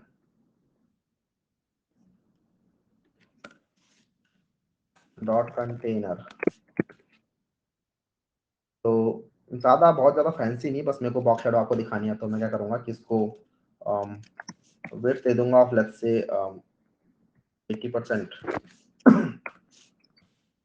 इसको मैं मार्जिन दे दूंगा हर साइड से लेट्स से 60 पिक्सल या 50 पिक्सल। उसके बाद इसको पैडिंग दे देते हैं थोड़ी सी, लेट्स से 40 पिक्सल। उसके बाद इसका जो बॉडी है इसको हम बैकग्राउंड कर देते हैं कुछ, लेट्स से पीक, और इसको बैकग्राउंड कर देते हैं वाइट। उसके बाद इसको बॉर्डर रेडियस देते हैं लेट्स से 8 पिक्सल। ये कुछ अच्छा सा दिखेगा हमें, ठीक है। अभी इसके अंदर कोई शेडो नहीं आ रही, इसके अंदर से जो पैराग्राफ था उस पैराग्राफ को हम थोड़ा छोटा कर देते हैं। तो ये हमें कुछ ऐसा सा दिख रहा है। आप चाहते हो कि यहाँ पर थोड़ी सी शेडो वगैरह आए, बॉक्स शेडो आए, तो बॉक्स शेडो के अंदर आप किसी भी बॉक्स के अराउंड शेडो लगा सकते हो। मैं यहाँ इस कंटेनर के अराउंड शेडो लगाने वाला हूँ, लेकिन this goes for any kind of box, ठीक है। तो मैं इस कंटेनर में आऊंगा और यहाँ पे लिखूंगा बॉक्स शेडो। उसके बाद आप लोग बॉक्स शेडो डिफाइन कर सकते हो कि सपोज करो 4 पिक्सल हॉरिजॉन्टली, हॉरिजॉन्टली मतलब राइट साइड में। उसके बाद लेट्स से 4 पिक्सल वर्टिकली मतलब बिलो। उसके बाद let's say blur radius 4 pixel का ही, तो ब्लर भी 4 पिक्सल हो जाएगी। And then let's define the colour, तो लेट्स से #CCC। तो आप देखोगे कि ये एक यहाँ पर बॉक्स शेडो आ रही है, थोड़ा सा ये ऊपर दिख रहा है, बहुत अच्छे से तो नहीं दिख रहा है ये, ठीक है, क्योंकि ये काफी ज्यादा ब्लर रेडियस मैंने कर दिया इसका। Let's make this 1 pixel. अब आपको ये दिखेगा कि यहाँ पर हाँ ये है, थोड़ा सा दूर है ये। तो इस तरीके से हमने एक बॉक्स शैडो डिफाइन की, but obviously you can define different different box shadows और उसको थोड़ा और फंकी बना सकते हो। कि आपने एक बॉक्स शैडो डिफाइन कर दिया राइट और बॉटम के लिए, एक और बॉक्स शैडो डिफाइन कर दो इसी के अंदर ही, जो कि टॉप और लेफ्ट के लिए होगी। तो टॉप और लेफ्ट अगर जाना है तो आप लिखोगे एक बॉक्स शैडो जो कि लेफ्ट में -4 पिक्सल जाएगी, तो -4 पिक्सल। टॉप में जाएगी -4 पिक्सल, और 1 पिक्सल का इसका भी कर देते हैं, और इसका जो कलर है वो डिफाइन कर देते हैं लगते पर्पल। तो ये देखो, ये बॉक्स शेडो इस तरीके से बन गई, पर्पल इधर से और नीचे से ये है। तो ये इस तरीके से एक फंकी टाइप का बॉर्डर बन गया हमारा, जो कि कई काफी वेबसाइट में देखा भी है मैंने यूज होते हुए। आई थिंक कौन सी वेबसाइट है, कोडिंग की कोई वेबसाइट है, उन्होंने पूरा वेबसाइट का थीम ही ऐसा बना रखा है। तो वेल ये होता है आपका बॉक्स शेडो, ठीक है, जिसकी आप इस तरीके से बॉक्स शेडो डिफाइन कर सकते हो। इसके अंदर एक और वैल्यू हम डिफाइन कर सकते हैं, which is the spread radius। तो यहाँ पे मैं लिख सकता हूँ let's say 10 पिक्सल वर्क। ये जो स्प्रेड है ये कितना स्प्रेड होगा, तो ये जो आपका ब्लैक वाला जो पीछे जो सबसे पहला बॉर्डर था वो मैंने ज्यादा स्प्रेड करा दिया, इसीलिए यहाँ पर जो ग्रे वाला है वो आपको ज्यादा स्प्रेड होकर दिख रहा है, ठीक है, क्योंकि इसका मैंने स्प्रेड रेडियस 10 पिक्सल डिफाइन कर दिया है। और इसका भी मैं 10 पिक्सल डिफाइन कर देता हूँ स्प्रेड। तो ये वाली जो वैल्यू है इसके अंदर चौथी वैल्यू जो होती है वो आपका स्प्रेड डिफाइन करती है कि आपको कितना स्प्रेड कराना है इसको। तो हम इसको ज्यादा स्प्रेड करना चाहते हैं इस तरीके से, ठीक है। तो बहुत ज्यादा में स्प्रेड हो गई है ये बॉक्स शेडो।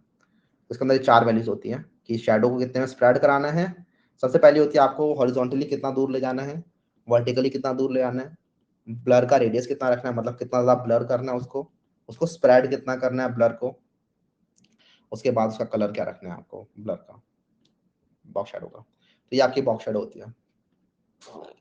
सीएसएस के अंदर वेरिएबल और कैल्सी बता दो, ये सब आएगा आपका जब हम पढ़ रहे होंगे ट्रांसफॉर्म और ट्रांजिशन। धीरे धीरे करके चलते हैं यार, ठीक है, क्योंकि छोटी छोटी वैल्यूज बहुत सारी हैं, लेकिन मैं सबको एक साथ नहीं ले सकता, ठीक है। छोटी छोटी चीजें बहुत सारी है, मतलब ऑब्वियसली वेरिएबल बहुत बड़ी चीज नहीं है, जल्दी से पढ़ सकते हैं,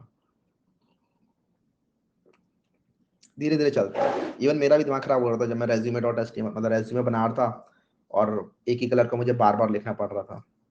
मन कर रहा था वेरिएबल बना देता है, लेकिन वेरिएबल पढ़ाया नहीं था मैंने, तो वेरिएबल बताया भी नहीं मैंने। लेकिन हम ये सब कर लेंगे, ठीक है, वेरिएबल कैलसी और ये सब चीजें। Believe in the process, believe in the process, ठीक है। ऑलराइट, एक्सप्लेन रिलेटिव और एब्सोल्यूट। रिलेटिव और एब्सोल्यूट, चलो एक बार रिलेटिव एब्सोल्यूट बताता हूँ आपको। तो सपोज करो ये जो हमारा कंटेनर है और ये जो हेडर है, मैं चाहता हूँ ये जो हेडर है मेरा इस कंटेनर से ऊपर चला जाए, ठीक है। इस हेडर को मैं इस कंटेनर के अंदर यहाँ पे लेके आना चाहता हूँ, या फिर कहीं भी लेके जाना चाहता हूँ, मैं इसको नीचे बीच में लेके जाना चाहता हूँ। तो मैं इस हेडर को इस कंटेनर के रिलेटिवली कहीं भी लेके जा सकता हूँ, लेकिन उसके लिए मुझे इसको इसके मेन फ्लो से बाहर निकालना पड़ेगा, क्योंकि अभी ये हमारे HTML के फ्लो में चल रहा है। ठीक है, तो ये बात समझना इंपॉर्टेंट है, जिनको रिलेटिव एब्सोल्यूट समझ में नहीं आएगा। तो आप चाहते हैं कि जो चिल्ड्रन है ये आपके पेरेंट के अंदर कहीं भी आप इनको लेके जा सको लेकिन वो ऐसे ही आप नहीं ले सकते, क्योंकि अभी इनका फ्लो जो है वो स्टैटिक फ्लो है। स्टैटिक फ्लो एज इन जो आपका नॉर्मल बेसिक आपका HTML में फ्लो मिलता है। आप चाहते हो कि नहीं ये ऐसे काम ना करे, ये हम इसको कहीं और ले आ सकें, तो उसके लिए आप इसको डिफाइन कर देते हो पोजीशन को। तो आप आओगे अपने इस H1 के अंदर, इसको बंद करते हैं, और यहाँ पे डिफाइन करोगे कुछ चीज विच इज पोजीशन रिलेटिव। ये पोजीशन रिलेटिव लिखने से क्या हुआ, अब ये जो H2 है आपके नॉर्मल फ्लो से बाहर निकल चुका है, और अब आप इसको कहीं भी लेके जा सकते हो। फॉर एग्जाम्पल मैं इसको बॉटम से 10 पिक्सल ऊपर ले आना चाहता हूँ, बस लोड दिस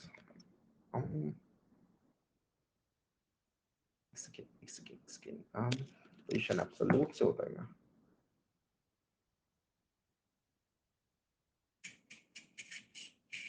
मैं किसके अंदर लिख रहा हूँ ये सब कुछ, H2 कहाँ से आया इसके अंदर, मैं किसी और चीज इसके अंदर काम कर रहा हूँ क्या? किसी और CSS में लगा पड़ा हूँ। इसको बंद करते हैं, मॉडिफाइड हो गई है।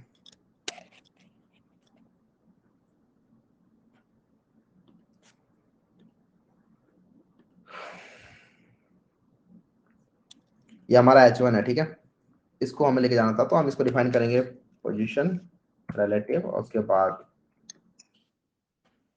बॉटम से लेफ्ट से 10 पिक्सल ऊपर।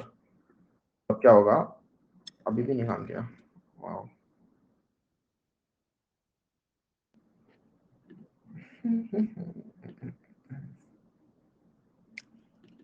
एब्सोल्यूट तो एब्सोल्युटली काम करेगी। कंटेनर को अगर मैं पोजीशन रिलेटिव करूंगा,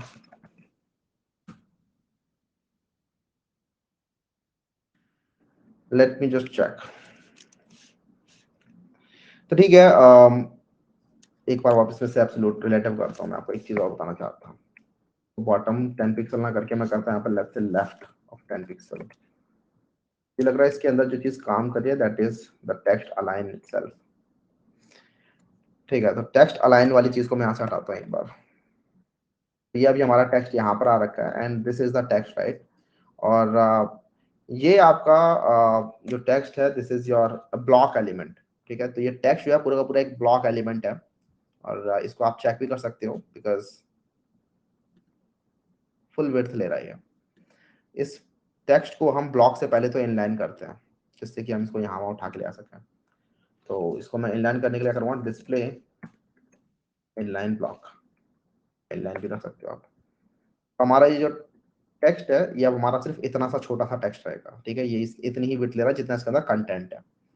और इसके साथ ही मैंने इसका पोजीशन रिलेटिव डिफाइन कर रखा है। लेफ्ट से मैं सिर्फ 10 पिक्सल दूर ले गया हूँ उसको, ये लेफ्ट है, लेफ्ट से 10 पिक्सल दूर चला गया। मैं यहाँ से ऑब्वियसली थोड़ा और दूर ले सकता हूँ, लेफ्ट से 100 पिक्सल। तो मेरा ये लेफ्ट से 100 पिक्सल दूर चला गया। मेरे को टॉप से नीचे लेके आना है इसको, टॉप से 100 पिक्सल नीचे, तो इस तरीके से आ जाना चाहिए। और इसको फर्क नहीं पड़ता नीचे पैराग्राफ है क्या है, ये टॉप से 100 पिक्सल नीचे आ गया। टॉप हटा दूंगा मैं, बॉटम से 100 पिक्सल ऊपर लेके जाना चाहूंगा इसे, वो भी काम करना चाहिए। तो अब क्या होगा, ये जो बॉटम है बेसिकली हमारा जो टेक्स्ट है उसका बॉटम कहाँ पे डिफाइंड था, वो बॉटम से 100 पिक्सल ऊपर चला गया। तो बॉटम इसका यहाँ डिफाइंड था, राइट। पहले जहां पर ये हेडर था वो यहाँ पर था, हेडर उसका बॉटम, और उस हेडर के बॉटम से ये 100 पिक्सल ऊपर चला गया है। टॉप डिफाइन करते हो तो टॉप से नीचे आता है, बॉटम डिफाइन करते हो तो बॉटम से ऊपर जाता है।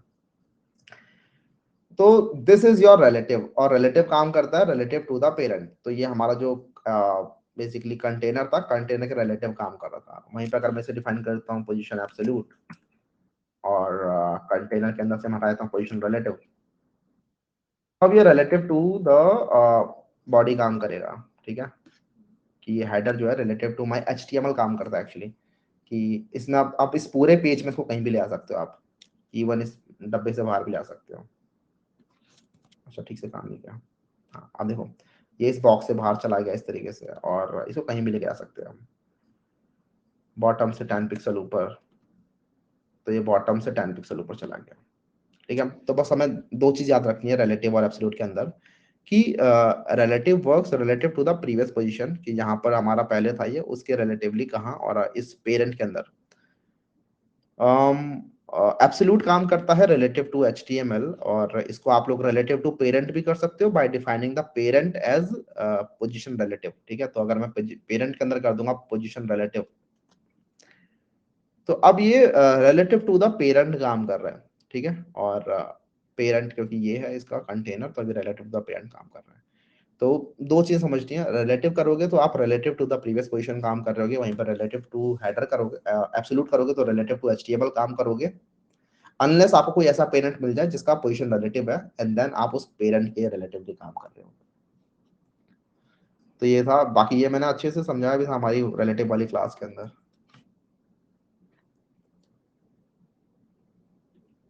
तो मैं डाउट सेक्शन पे क्लिक कर रहा हूँ, late me just see all the doubts. मजा आ रहा है, थैंक यू। ग्रिड बता दो एक बार, ऊपर से बताएंगे, ऊपर से नहीं अंदर से बताएंगे पूरा। सब में डिफरेंस बता ही दिया मैंने आपको। Text justify content, text align centre और अलाइन आइटम सेंटर में क्या डिफरेंस है। अच्छा, ये तीन अलग अलग चीजों को लेके आ गए हैं वानी प्रिया, और इन्होंने पूछा है justify content centre, text align centre और अलाइन आइटम सेंटर में क्या डिफरेंस है। तो चीजों को अगर आप लोग मिक्स कर दोगे ना ऐसे, तो फिर वो अजीब सी खिचड़ी बन जाएगी। ठीक है, खिचड़ी नहीं बनानी हमें, सबको हमने अलग अलग पढ़ा था, तो हम याद भी इनको अलग अलग ही करेंगे। जस्टिफाई कंटेंट सेंटर हमें पता है क्या करता है। ठीक है, फ्लेक्स के मेन एक्सिस के अराउंड पे आपके चीजों को जस्टिफाई कर रहा होता है, उनको स्टैक करने का काम आता है। अलाइन आइटम सेंटर हमें पता है कि अलाइन आइटम सेंटर आपका क्रॉस एक्सिस में काम करता है, तो फ्लेक्स आइटम्स को क्रॉस एक्सिस के अराउंड में आपको सेंटर करने का काम आता है। और वहीं पर टेक्स्ट अलाइन सेंटर किस काम में आता है हमें पता है, कि हमारा जो टेक्स्ट है पूरा का पूरा एक ब्लॉक एलिमेंट होता है, तो उसके अंदर जो टेक्स्ट वाला कंटेंट है, उस टेक्स्ट के ब्लॉक में उस टेक्स्ट के कंटेंट को सेंटर करने का काम आता है। तो जस्टिफाई कंटेंट और अलाइन आइटम्स ये प्रॉपर्टीज हैं फ्लेक्स की, वहीं पर टेक्स्ट अलाइन प्रॉपर्टी है टेक्स्ट की, तो प्लीज इनके बीच में कंफ्यूज ना हो, अलग अलग है सबके बीच सबकी चीज।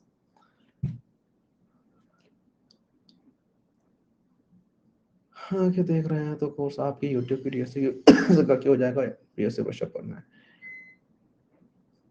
सूडो सेलेक्टर आ जाएगा, डोंट वरी। और अगर आपको स्विच करना है तो या हमारी जो डीएसए वन प्लेलिस्ट है दैट इज वेरी गुड, उसके अंदर से आप जाके पढ़ सकते हैं डीएसए, और साथ में अपना लीड कोड या इंटरव्यू के ऊपर आप तैयारी कर सकते हैं।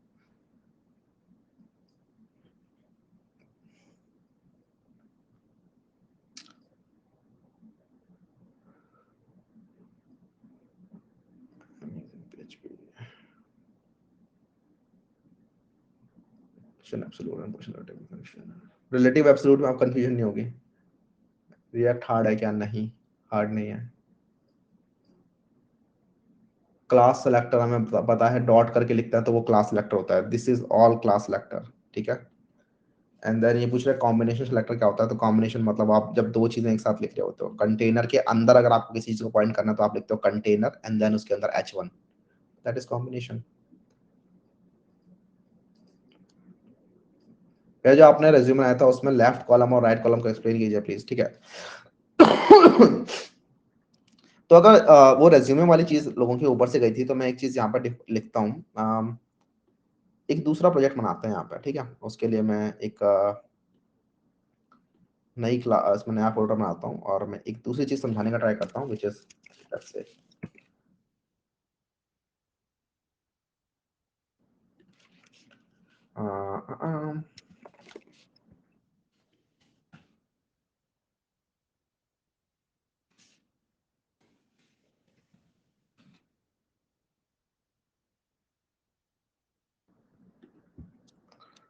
क्लोज अदर्स, इसको यहाँ ले आते हैं, इसको बंद करते हैं।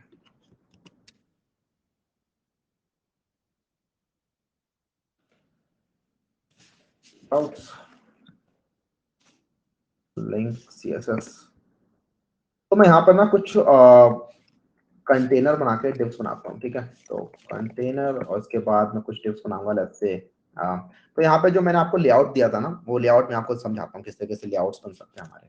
तो एक लेआउट होगा हमारा हेडर। वैसे तो हेडर को डिव बनाने से अच्छा हम हेडर का सेक्शन बना रहे होते हैं, मतलब हेडर का सिमेंटिक टैग यूज कर रहे होते हैं, बट यहाँ पर समझने के लिए हम बस डिव्स के साथ काम करते हैं। हेडर, उसके बाद बनाते हैं let's say nav, sorry div nav बनाते हैं। उसके बाद let's say left, right, right के अंदर let's say right top, right bottom, इस तरीके से है। And then we have let's say footer. ठीक है, तो मैंने यहाँ पर सिमेंटिक टैग का यूज ना करके डिव टैग का यूज करके आपको मैं बताना चाहता हूँ किस तरीके से हम लेआउट्स बना रहे होंगे। और इन सभी को आप लोग एक क्लास दे सकते हो विच इज ऑफ बॉक्स, या फिर मैं सभी के सभी डिव्स के अंदर वो डाल दूंगा एक साथ प्रॉपर्टी कि जितने भी मेरे डिव्स हैं इनके अंदर बॉर्डर आ जाएगा ऑफ 2 पिक्सल सॉलिड ग्रीन। इसके साथ ही मैं यहाँ पर बॉक्स साइजिंग कर दूंगा बॉर्डर बॉक्स। और अब जरा उस लेआउट को रिक्रिएट करने का ट्राई करते हैं। ओपन विद लाइव सर्वर,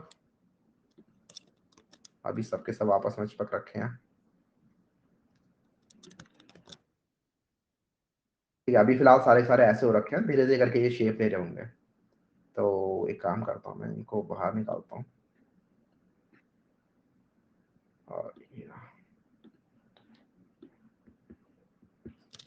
और उस वाले लेआउट को रिक्रिएट करने का ट्राई करते हैं। तो मेरे इस डिव के अंदर सबसे ऊपर हेडर है, इस हेडर को हम ऐसे छोड़ देते हैं। मैं ऐसा करता हूँ जितने भी मेरे डिव्स हैं इनके अंदर मैं कुछ कुछ पैडिंग देता हूँ जिससे कि कुछ कुछ स्पेस तो इनमें रहे बाय डिफॉल्ट ही। तो लेट्स से 10 पिक्सल। आई थिंक मुझे टेक्स्ट भी लिख देना चाहिए इनके बीच में which is header nav left right top bottom footer। अभी फिलहाल ये सारे सारे इस तरीके से मुझे दिखाई दे रहे हैं एंड ठीक है, हाँ मैं समझ में आ रहा है इस तरीके से काम कर रहे हैं। मैं चाहता हूँ कि ये जो मेरा लेफ्ट है वो लेफ्ट साइड आए और राइट मेरा राइट साइड जाए। तो इसके लिए हम क्या यूज करेंगे, इसके लिए हम यूज करेंगे डिस्प्ले फ्लैग्स का। अगर आपको बनाना है एक चीज लेफ्ट में, एक चीज बनानी है राइट में, तो इसके लिए आपको ये जो लेफ्ट है और ये जो राइट है इसको आपको एक डिव में डालना पड़ेगा एंड देन हम उसको फिर फ्लैक्स कर सकते हैं। ठीक है, तो अब यहाँ पर आप लोग समझना स्टार्ट कीजिए दोबारा से फ्लैक्स को। तो हम यहाँ पे एक डिव बनाएंगे ऑफ लेट्स से कंटेंट, कुछ भी नाम दे सकते हैं, मैंने यहाँ पे इसका नाम कंटेंट दे दिया और मैं लेफ्ट और राइट वाली चीज को लूंगा और इस डिव के अंदर डाल दूंगा और मैं इसका नाम दे दूंगा कंटेंट। अब ये मेरा कंटेंट वाला डिव है जिसके अंदर मेरा लेफ्ट वाली चीज भी है, राइट वाली चीज भी है।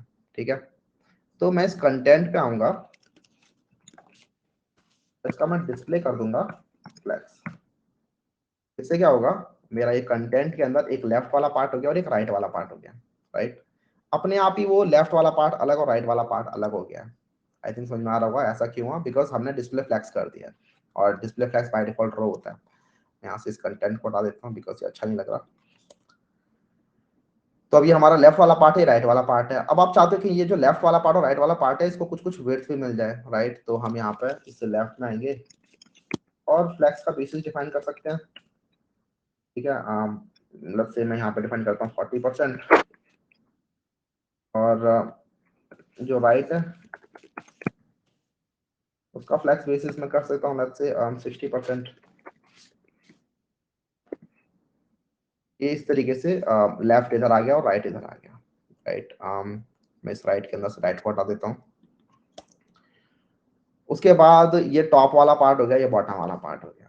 राइट, और इवन आप चाहते हैं टॉप और बॉटम के बीच में भी जो स्पेसिंग है उसको हैंडल करने के लिए आप इसके अंदर एक और कंटेनर बना सकते हो और टॉप को अलग फ्लेक्स कर सकते हो, बॉटम को अलग फ्लेक्स कर सकते हो। तो इस तरीके से आप लेआउट्स बना सकते हो। आपकी वेबसाइट के अंदर आप कैसे बहुत सारे यूज केसेस आएंगे और आप पूरे टाइम फ्लेक्स यूज कर रहे होगे। हमने क्या किया, इस कंटेंट को फ्लेक्स बनाया, उसके बाद लेफ्ट और राइट को अलग तरीके से हैंडल किया। तो बस यही मुझे बताना था। आई थिंक कि रेज्यूमे के अंदर लेफ्ट और राइट आपको आप समझ में आ गया होगा अच्छे से। लेफ्ट वाला पार्ट, राइट वाला पार्ट है। एक चीज और भी कर सकते हो आप, फ्लेक्स स्पेसेस राइट में ना डिफाइन करके 60% आप यहाँ पे फ्लेक्स ग्रो 1 कर सकते हो। तो फ्लेक्स ग्रो अपने आप ये मतलब पूरी जगह ले लेगा, जितनी भी जगह बचेगी ना, तो ये 60% ही रहेगा, 40% रहेगा लेफ्ट वाला पार्ट, लेकिन राइट वाला पार्ट पूरी जगह ले लेगा। तो ये हमेशा इतना ही रहने वाला है इस तरीके से, तो इट विल वर्क। और ज्यादा कुछ लिखना ही नहीं पड़ा मुझे, बस कंटेंट, डिस्प्ले फ्लैग्स और डिस्प्ले फ्लैग्स बेसिस। तो फ्लैग्स की जो प्रॉपर्टीज है ना यार, उनको थोड़ा अच्छे से समझो, पढ़ो, और उनको यूज कर करके डिफरेंट डिफरेंट लेआउट्स बनाने का ट्राई करो, और आप देखोगे आप बहुत ही इजीली वो लेआउट्स बना पा रहे हो। बहुत मुश्किल नहीं है फ्लैग्स, बस थोड़ा सा टाइम लगे।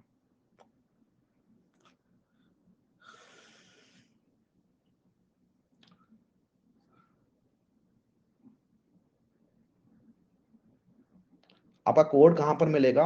अगर आप लोगों को अभी तक कोड नहीं मिल पा रहा है यार, तो मे बी आप लोगों ने डिस्कॉर्ड ज्वाइन नहीं किया, बिकॉज डिस्कॉर्ड के ऊपर अलर्ट सेक्शन के अंदर हमारा कोड मिलता रहता है।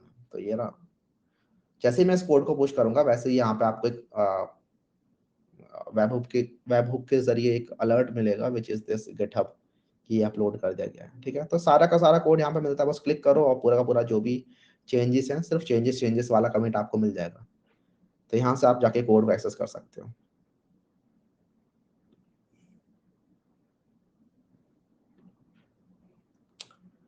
इसके बाद क्या है? एक काम करता हूँ, late me just stop the sharing,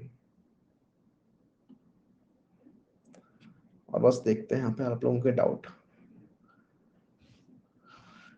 button में कौन सा फॉन्ट फैमिली यूज करते हैं? कोई सा भी फॉन्ट फैमिली यूज कर सकते हो, मतलब कोई रिस्ट्रिक्शन नहीं है। अगर आपको बटन को ज्यादा स्टाइलिश बनाना है, फंकी बनाना है, तो उसमें अलग फॉन्ट फैमिली यूज कर लोगे। टेक्स्ट इंडेंट क्या है? रिपीट, तो बेसिकली हर एक टेक्स्ट की जो पहली लाइन होती है उसको आप लोग लेफ्ट में ज्यादा आगे ले आ सकते हो, that is text indent.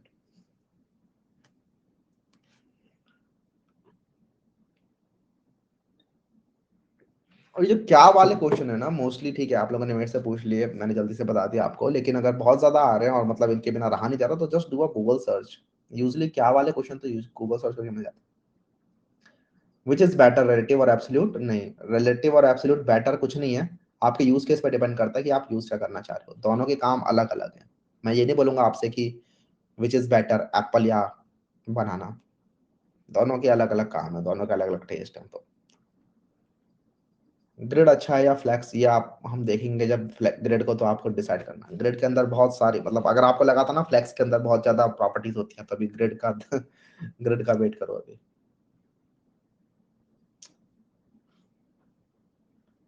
Left right वाला समझ में आ गया होगा विकास वर्मा आपको, आई थिंक। भैया what is the standard unit use to width and height? कोई स्टैंडर्ड यूनिट नहीं है यार। Again there is no such standard unit. मैं कभी परसेंटेज यूज कर लूंगा, मैं कभी व्यू विड्थ यूज कर लूंगा, मैं कभी पिक्सल यूज कर लूंगा, और एज अ डेवलपर आप भी देखोगे आप यही कुछ कर रहे होगे। तो ज्यादा कंफ्यूज ना हो के, मतलब ऐसी छोटी छोटी चीजों में कंफ्यूज मत हो। ठीक है, आपका जो जिस तरीके से काम चल रहा है आप वैसे यूज करो। आपको लग रहा है कि यार मुझे ये छोटा बड़ा करना है, विड्थ की व्यू पोर्ट के हिसाब से छोटा बड़ा करना है, तो आपने अलग उसके अंदर परसेंटेज डिफाइन कर दिया। आप चाहते हो कि नहीं छोटा बड़ा हो व्यू पोर्ट, लेकिन मेरा जो विड्थ है वो फिक्स रहनी चाहिए, तो आप पिक्सल डिफाइन करोगे। As simple as that. तो ये आपके ऊपर ही डिपेंड करता है।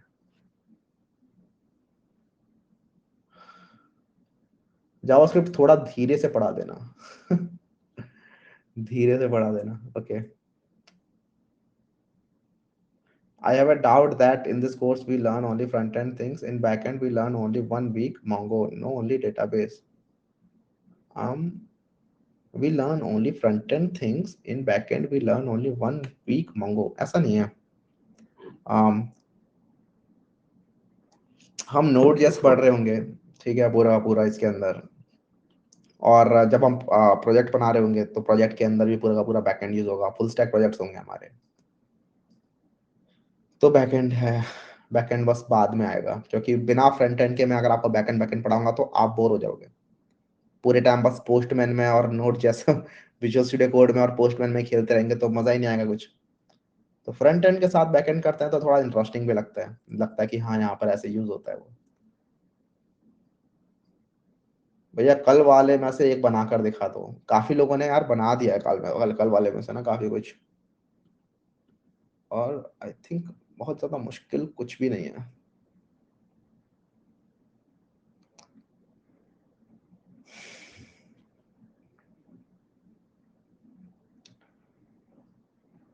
सारे ही फ्लेक्स की हेल्प से बड़े ही इजीली आप लोग बना सकते हो। ठीक है भैया 20-25 असाइनमेंट दे दो आज।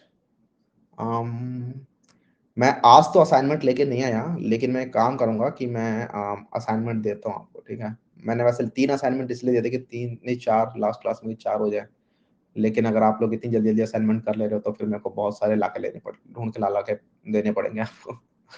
क्योंकि अब हमने इतना सीएसएस पढ़ लिया कि अब हम चीजें बना सकते हैं आराम से, राइट। एंड देन सीएसएस में एक चीज और भी होती है कि इट इज अबाउट एक्सप्लोरिंग। तो इवन जो जो चीजें नहीं भी पढ़ी है वो चीजें भी आप एक्सप्लोर कर करके बना सकते हो।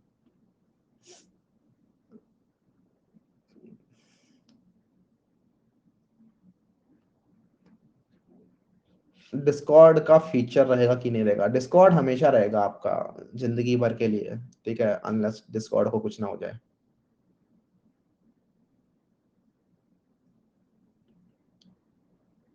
हाँ ये 4% पे अटका रहेगा। नहीं हाँ घट गए, ये मेरा 2% पे अटका हुआ है जो शिवम वाले अकाउंट से मैं देख रहा हूँ, जबकि मैं सारी की सारी क्लासेस देख रहा होता हूँ यहाँ पे। ठीक है तो मेरा 2% पे अटका हुआ है, it's a bug, don't worry about it. Assignments के लिए मैं बैच लीडर्स को भी बोल देता हूँ। ठीक है अगर आप भी असाइनमेंट्स दो, हमारा जो हमने चैलेंजेस बना रखा है उसमें आप लोग असाइनमेंट्स दो, बाकी मैं भी असाइनमेंट्स लेके आता हूँ। भैया नेस्टेड फ्लैग्स प्रोजेक्ट मेक करिए असाइनमेंट का। यार नेस्टेड फ्लैग्स के अंदर डरने वाली कोई बात नहीं है। एक सेकंड में काम करता हूँ। हमारी लास्ट क्लास का है, this is the last class right. मैं आपको समझाता हूँ किस तरीके से नेस्टेड फ्लैक्सिंग काम करेगी। एक सेकंड पहले मुझे स्क्रीन शेयरिंग ऑन करनी होगी।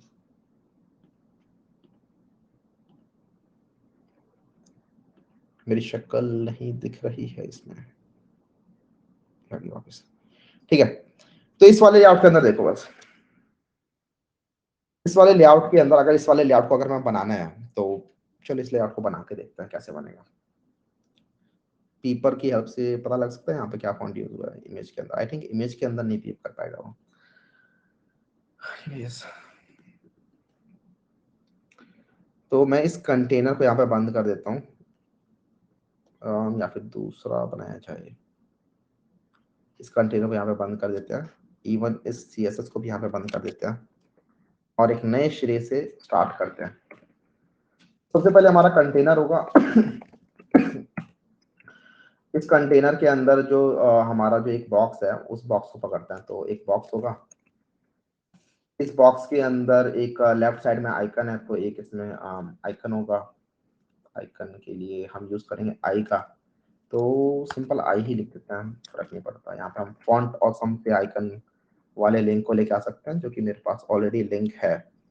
फॉन्ट ऑसम सब यूज कर पा रहे होंगे आई थिंक, आई होप। बस फॉन्ट ऑसम का आपको अकाउंट क्रिएट करना है और उसके बाद आपको ये लिंक मिल जाएगा। भले ही मेरा भी ये वाला लिंक लिख सकते हो, फर्क नहीं पड़ता मुझे। बाकी आप अपना खुद का भी लिंक यूज कर सकते हो।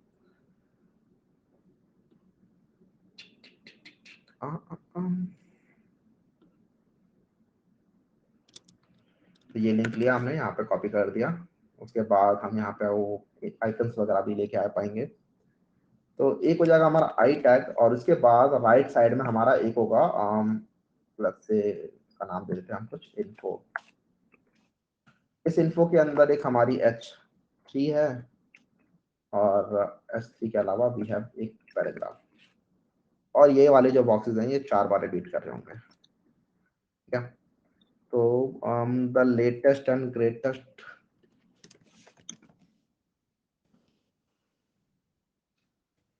और let's say lorem 20 and then icons लेके आ जाते हैं कोई सा भी। मैं यहाँ से ऐसा करता हूँ, पिछली वाले फ्लैक्स के अंदर से कोई सा भी आइकन चूज कर लेता हूँ।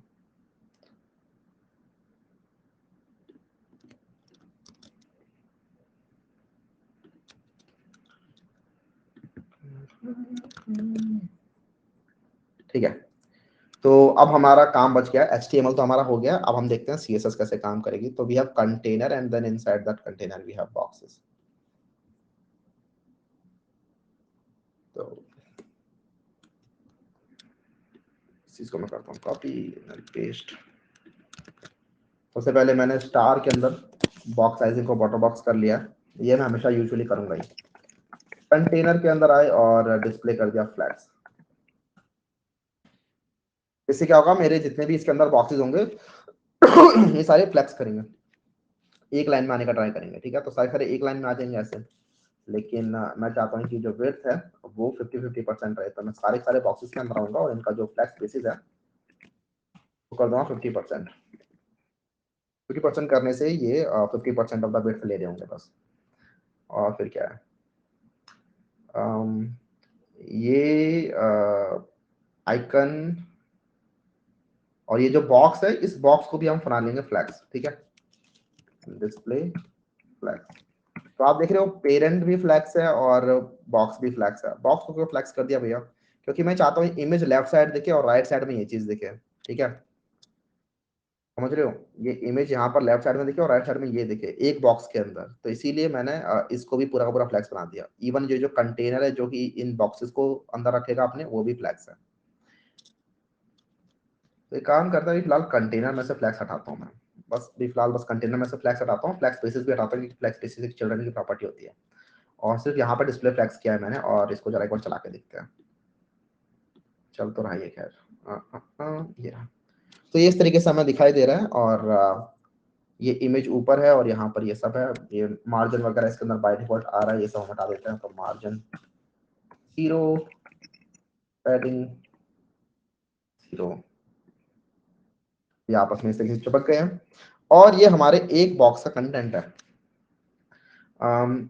ये जो मैंने डिस्प्ले फ्लैक्स किया है यहाँ पे, तो ये डिस्प्ले फ्लैक्स की वजह से आइकन इधर आ रहा है और ये वाला जो बॉक्स था वो इधर आ रहा है। और इनके बीच में अगर मुझे गैप चाहिए तो मैं यहाँ पर गैप डिफाइन कर सकता हूँ, लेट्स से 20 पिक्सल का। तो यहाँ पे गैप आएगा इनके बीच में। ठीक है, इस तरीके से मेरा एक गैप डिफाइन हो गया। और अब मैं ये सेम चीज रिपीट कर सकता हूँ 4 बार, तो मैं ऐसे 4 बॉक्सेस बना सकता हूँ, तो मुझे 4 बॉक्सेस यहाँ पर दिखाई देंगे। ठीक है, लेकिन चारों चारों एक ही लाइन में आ रहे हैं, मतलब ऐसे आ रहे हैं। मुझे इनको अगर 2 लाइनों में लेके आना है, 2 लाइनों में लाने के लिए मुझे जो इनका पेरेंट है विच इज कंटेनर, उसको डिस्प्ले फ्लैक्स करना पड़ेगा। इस वजह से मैं फ्लैक्स करूंगा, तो आप देखोगे चारों के चारों एक लाइन में आ गए। लेकिन this is not what we want. We want की जो हर एक बॉक्स है ये सिर्फ 50-50% विड्थ ले, तो इसके लिए मैंने हर बॉक्स के अंदर फ्लैक्स बेसिस को 50% कर दिया। तो इसकी हेल्प से हमारे जो बॉक्सेस हैं वो 50% की विड्थ लेने चाहिए थे, लेकिन ये नहीं दे रहे हैं। और यहाँ पे अब देखना पड़ेगा क्यों नहीं दे रहे हैं। 50% की विड्थ ले लो, गैप है इनके बीच में 20% का, सही बात है। और फ्लैक्स रैप ऑफ रैप, ठीक है। तो इन्होंने ले तो ली थी लेकिन हमने इनको रैप नहीं किया था, तो अब ये रैप कर पा रहे हैं इतनी सी जगह में। और अब इनकी जो वेट है वो 50-50% है। और या that's how you do it. इसके बाद हमें बस कुछ नहीं करना थोड़ा बहुत काम है बेसिकली, जैसे कि अगर आप चाहते हो कि ये कंटेनर सेंटर में आ जाए, तो उसके लिए कंटेनर को विड्थ दे दोगे। आपकी कंटेनर की विड्थ हो जाएगी लगभग से 80%। और उसके बाद कंटेनर का जो मार्जिन है वो आप कर दोगे ऑटो। ठीक है, ऑटो फ्रॉम लेफ्ट राइट, लेकिन टॉप और बॉटम से लेफ्ट से कर देते हैं 40 पिक्सल। ये इस तरीके से आ गए हमारे। और उसके बाद हमें बस इनको कलर वगैरह देखना है इनका, राइट। गैप जो हमने डिफाइन किया है वो बहुत ज्यादा गैप नहीं आ रहा इसकी वजह से, तो हम गैप में ठीक से डिफाइन करते हैं। लेट्स से अच्छा, यहाँ पे जो ये वाला जो फ्लैक्स है बेसिकली जो 4 बॉक्सेस के बीच में जो गैप है वो हमने गैप डिफाइन नहीं किया है, तो वो गैप हम यहाँ डिफाइन कर देंगे of let's say again 20 pixel का। तो ये वाला जो गैप था, ये गैप समझ में आ रहा होगा, ये वाला गैप था आपके आइकन और टेक्स्ट के बीच का गैप। वहीं पर ये वाला जो गैप है ये है आपके 2 बॉक्सेस के बीच का गैप। तो इससे आपके जो बॉक्सेस हैं वो इस तरीके से आने चाहिए। लेकिन ये फिर इसके बाद आपस में आ नहीं पाएंगे एक लाइन में। ठीक है, ठीक है, ठीक है, ठीक है, ठीक है। तो हमें क्या करना होगा, हमें विड्थ को थोड़ा छोटा करना होगा क्या इसके लिए फिर। हम्म विड्थ फिर हम इसकी करते हैं से 40%। अब हो जाएगा, लेकिन ये डजंट लुक गुड। ऐसे करते हैं, क्या हटाते हैं, मैं इसको किसी और तरीके से हैंडल करूंगा। ठीक है। और मार्जिन मिल गया है, विड्थ मिल गई है, फ्लैक्स बेसिस 40%। ठीक है, 40 50%। इस तरीके से दिख रहा है मुझे। मुझे इस लाइन में गैप चाहिए, बेसिकली इन दोनों लाइनों के बीच में गैप चाहिए। तो इन दोनों के लिए हमारा गैप होता है रो वाला, राइट। तो मैं यहाँ पे आऊंगा अपने कंटेनर के अंदर और मैं रो गैप डिफाइन करूंगा ऑफ लेट्स से 20 पिक्सल। तो मेरी रोज के बीच में गैप आ जाना चाहिए। हाँ, नाउ इट लुक्स बेटर। और उसके बाद अब उसके बाद बस हमारे H1 H3 जो भी है इसके अंदर हमें कलर वगैरह डिफाइन करने हैं। तो हमारे पास हैं H3 और P। और H3 यहाँ जाएगा, P यहाँ जाएगा, I यहाँ जाएगा। इसका कलर हम डिफाइन कर देते हैं येलो, तो इससे हमारा वो येलो दिखेगा। उसके बाद इनका कलर क्या है, इनका दोनों का कलर ब्लैक ही है, आई थिंक। हाँ, ब्लैक है। बस फॉन्ट फैमिली अलग है, तो फॉन्ट फैमिली हम चूज करके लाते हैं। ये वाली फॉन्ट फैमिली कहाँ मिलेगी हमें? येलो तो बहुत ही गंदा लग रहा है, ऑरेंज है। Now looking better. तो वो वाली फॉन्ट फैमिली चूज करके लानी पड़ेगी हमें। देखना पड़ेगा वो फॉन्ट कहाँ मिलेगा हमें। बबली टाइप का फॉन्ट है वो। अगर किसी ने बनाया था तो मुझे बता सकता है कि कौन सा है। मोस्ट नूनीटो लग रहा है मुझे देखने में। और देखते हैं, नूनीटो तो देख ही लिया हमने।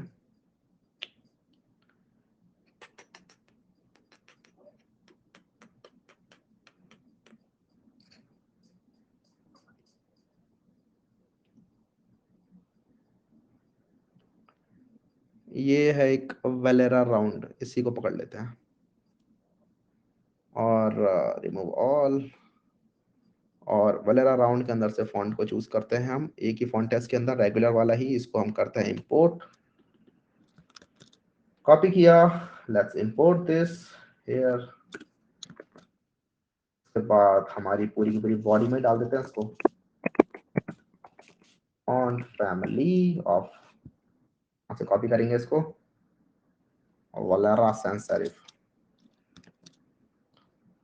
तो ये हमारा फॉन्ट जो है चेंज हो जाएगा और अब ये ऐसा ऐसा दिखाई देगा। लेकिन हमारे जो नीचे पैराग्राफ है ये बहुत ही छोटा है, और इवन जो हेडिंग है वो भी छोटी है। और साथ में मैंने इसको बड़ा कर रखा है क्या? अच्छा, मैंने इसकी अपीयरेंस बड़ी कर रखी है। Let me change the appearance back to medium, जिससे कि ये एकदम फटे ना इस तरीके से। ठीक है। और अब ये जो पैराग्राफ है इसकी हम थोड़ा छोटा करेंगे इन सबको। ठीक है, S3 इन सबको छोटा करेंगे। तो फॉन्ट साइज हम डिफाइन कर देते हैं, let's say 1.1 REM। Let's see, ठीक है, थोड़ा छोटा हो गया।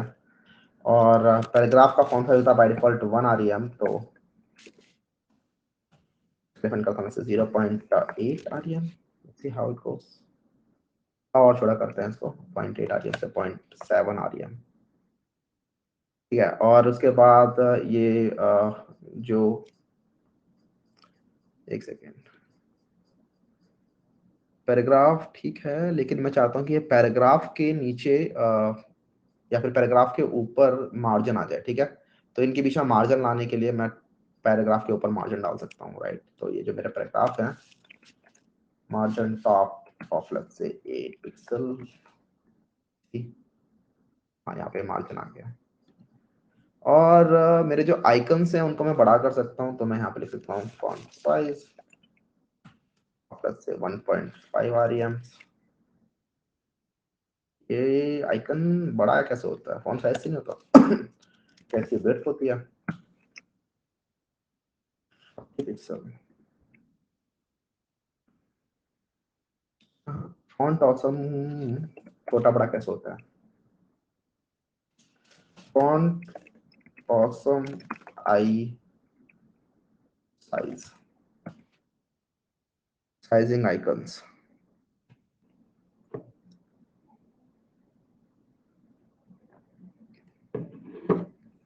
अच्छा, फॉन्ट ऑप्शन के अंदर हम ऐसे डिफाइन कर सकते हैं, फॉन्ट साइज ही होता है इसके अंदर वैसे तो। और मैंने यूज किया है FA solid, FA calendar years, तो FA एक्सेल वगैरह डिफाइन कर सकते हैं। फॉन्ट साइज भी होता है इसके अलावा इसके अंदर, FA 1x 2x 3x करके भी डिफाइन कर सकते हैं। ओके ठीक है, तो इनकी क्लासेस हैं डिफरेंट डिफरेंट, जिनकी हेल्प से आप लोग इनके स्क्रीन टेक्स्ट साइज को बड़ा कर सकते हो। मैं फॉन्ट साइज ही बड़ा कर रहा था लेकिन उसको ये पकड़ नहीं रहा, तो मुझे इसके अंदर क्लासेस देनी होंगी सबके अंदर, FA of let's say 4x, or this will increase the font size but it is too much now, of let's say make it 2x। ठीक है, looks better। तो ये FA 2x सबको दे देंगे हम।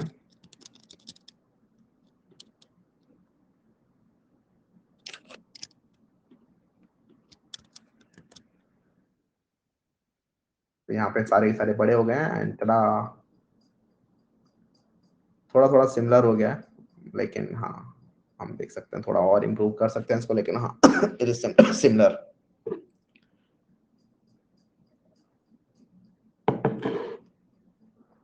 ठीक है, तो आइकन्स वगैरह चेंज कर लोगे तो ये कुछ कुछ वैसा बन जाएगा, और टेक्स्ट को थोड़ा छोटा कर लोगे, और आई थिंक मैंने यहाँ पे आप लोगों के लिए थोड़ा बस टेक्स्ट को स्पेसिंग ज्यादा दे रखी है, लेकिन अगर मैं छोटा करूंगा तो ये उसी के जैसा बन जाएगा। आइकन्स चेंज करने हैं और बॉक्सेस वगैरह को ठीक करना है।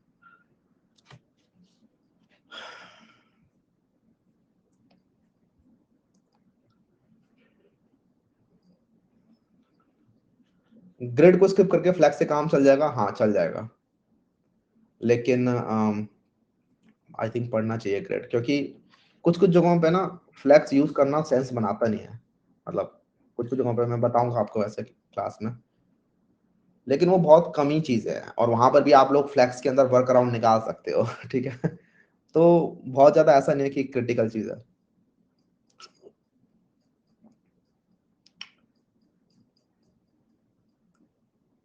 भैया बटन में फ्लैक्स के सकते हैं क्या? हाँ हाँ, कहीं भी फ्लैक्स कहीं भी डालो भाई, कहीं भी डालो फ्लैक्स, ठीक है।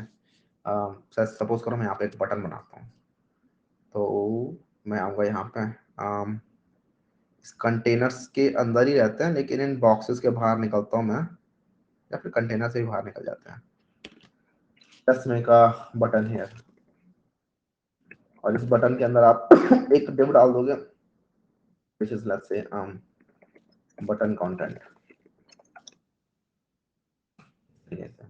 और फिर यहाँ पे आप एक आइकन डालना चाहते हो मे बी इस तरीके से, और इसके साथ डालना चाहते हो क्लिक मी ऐसे करके, तो ये आपको बटन दिखाई दे रहा है, लेकिन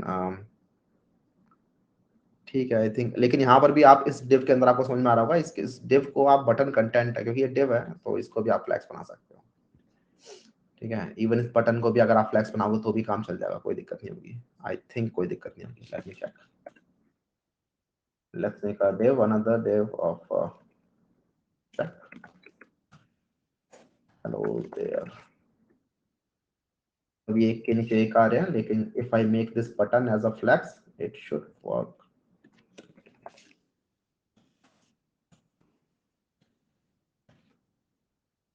ठीक है, तो इट विल वर्क। ठीक है, तो आप किसी को भी फ्लैक्स बना सकते हो, किसी भी एलिमेंट को, यूजुअली हम डिव्स को ही बना रहे होते हैं।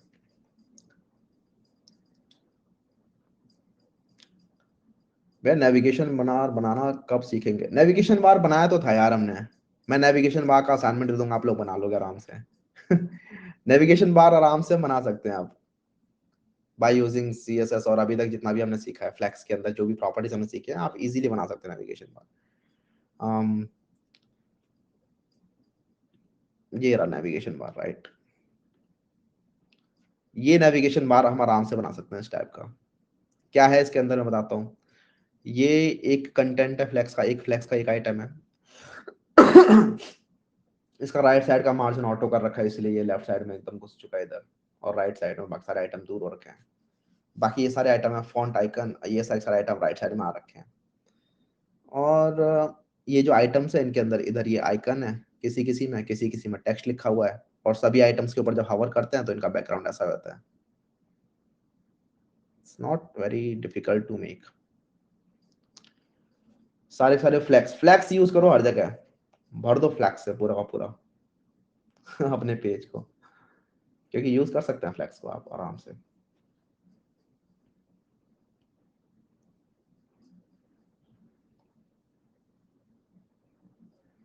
सब कहते हैं उसको रिस्पॉन्सिव करना सबसे हार्ड होता है. नहीं, अच्छा, नैव नैव बार को रिस्पॉन्सिव करना हार्ड होता है. नहीं, हार्ड नहीं होता है कुछ भी. ठीक है, जावास्क्रिप्ट लग रही होती है बस थोड़ी सी.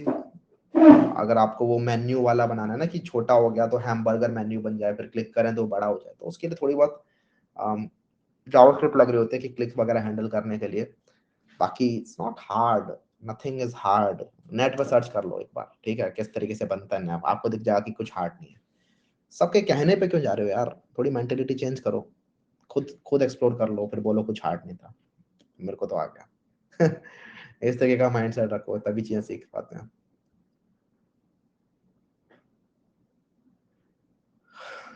ठीक है, आई थिंक अब ज्यादा डाउट्स है नहीं, और सेम ही डाउट आए जा रहे हैं बार बार. इसके अलावा जो भी डाउट्स हैं आप लोगों के, वो मेरे से आप लोग डिस्कॉर्ड में पूछ सकते हैं, और मैं आपकी हेल्प करने का ट्राई करूंगा. And with that will close this today's lecture. Alright then.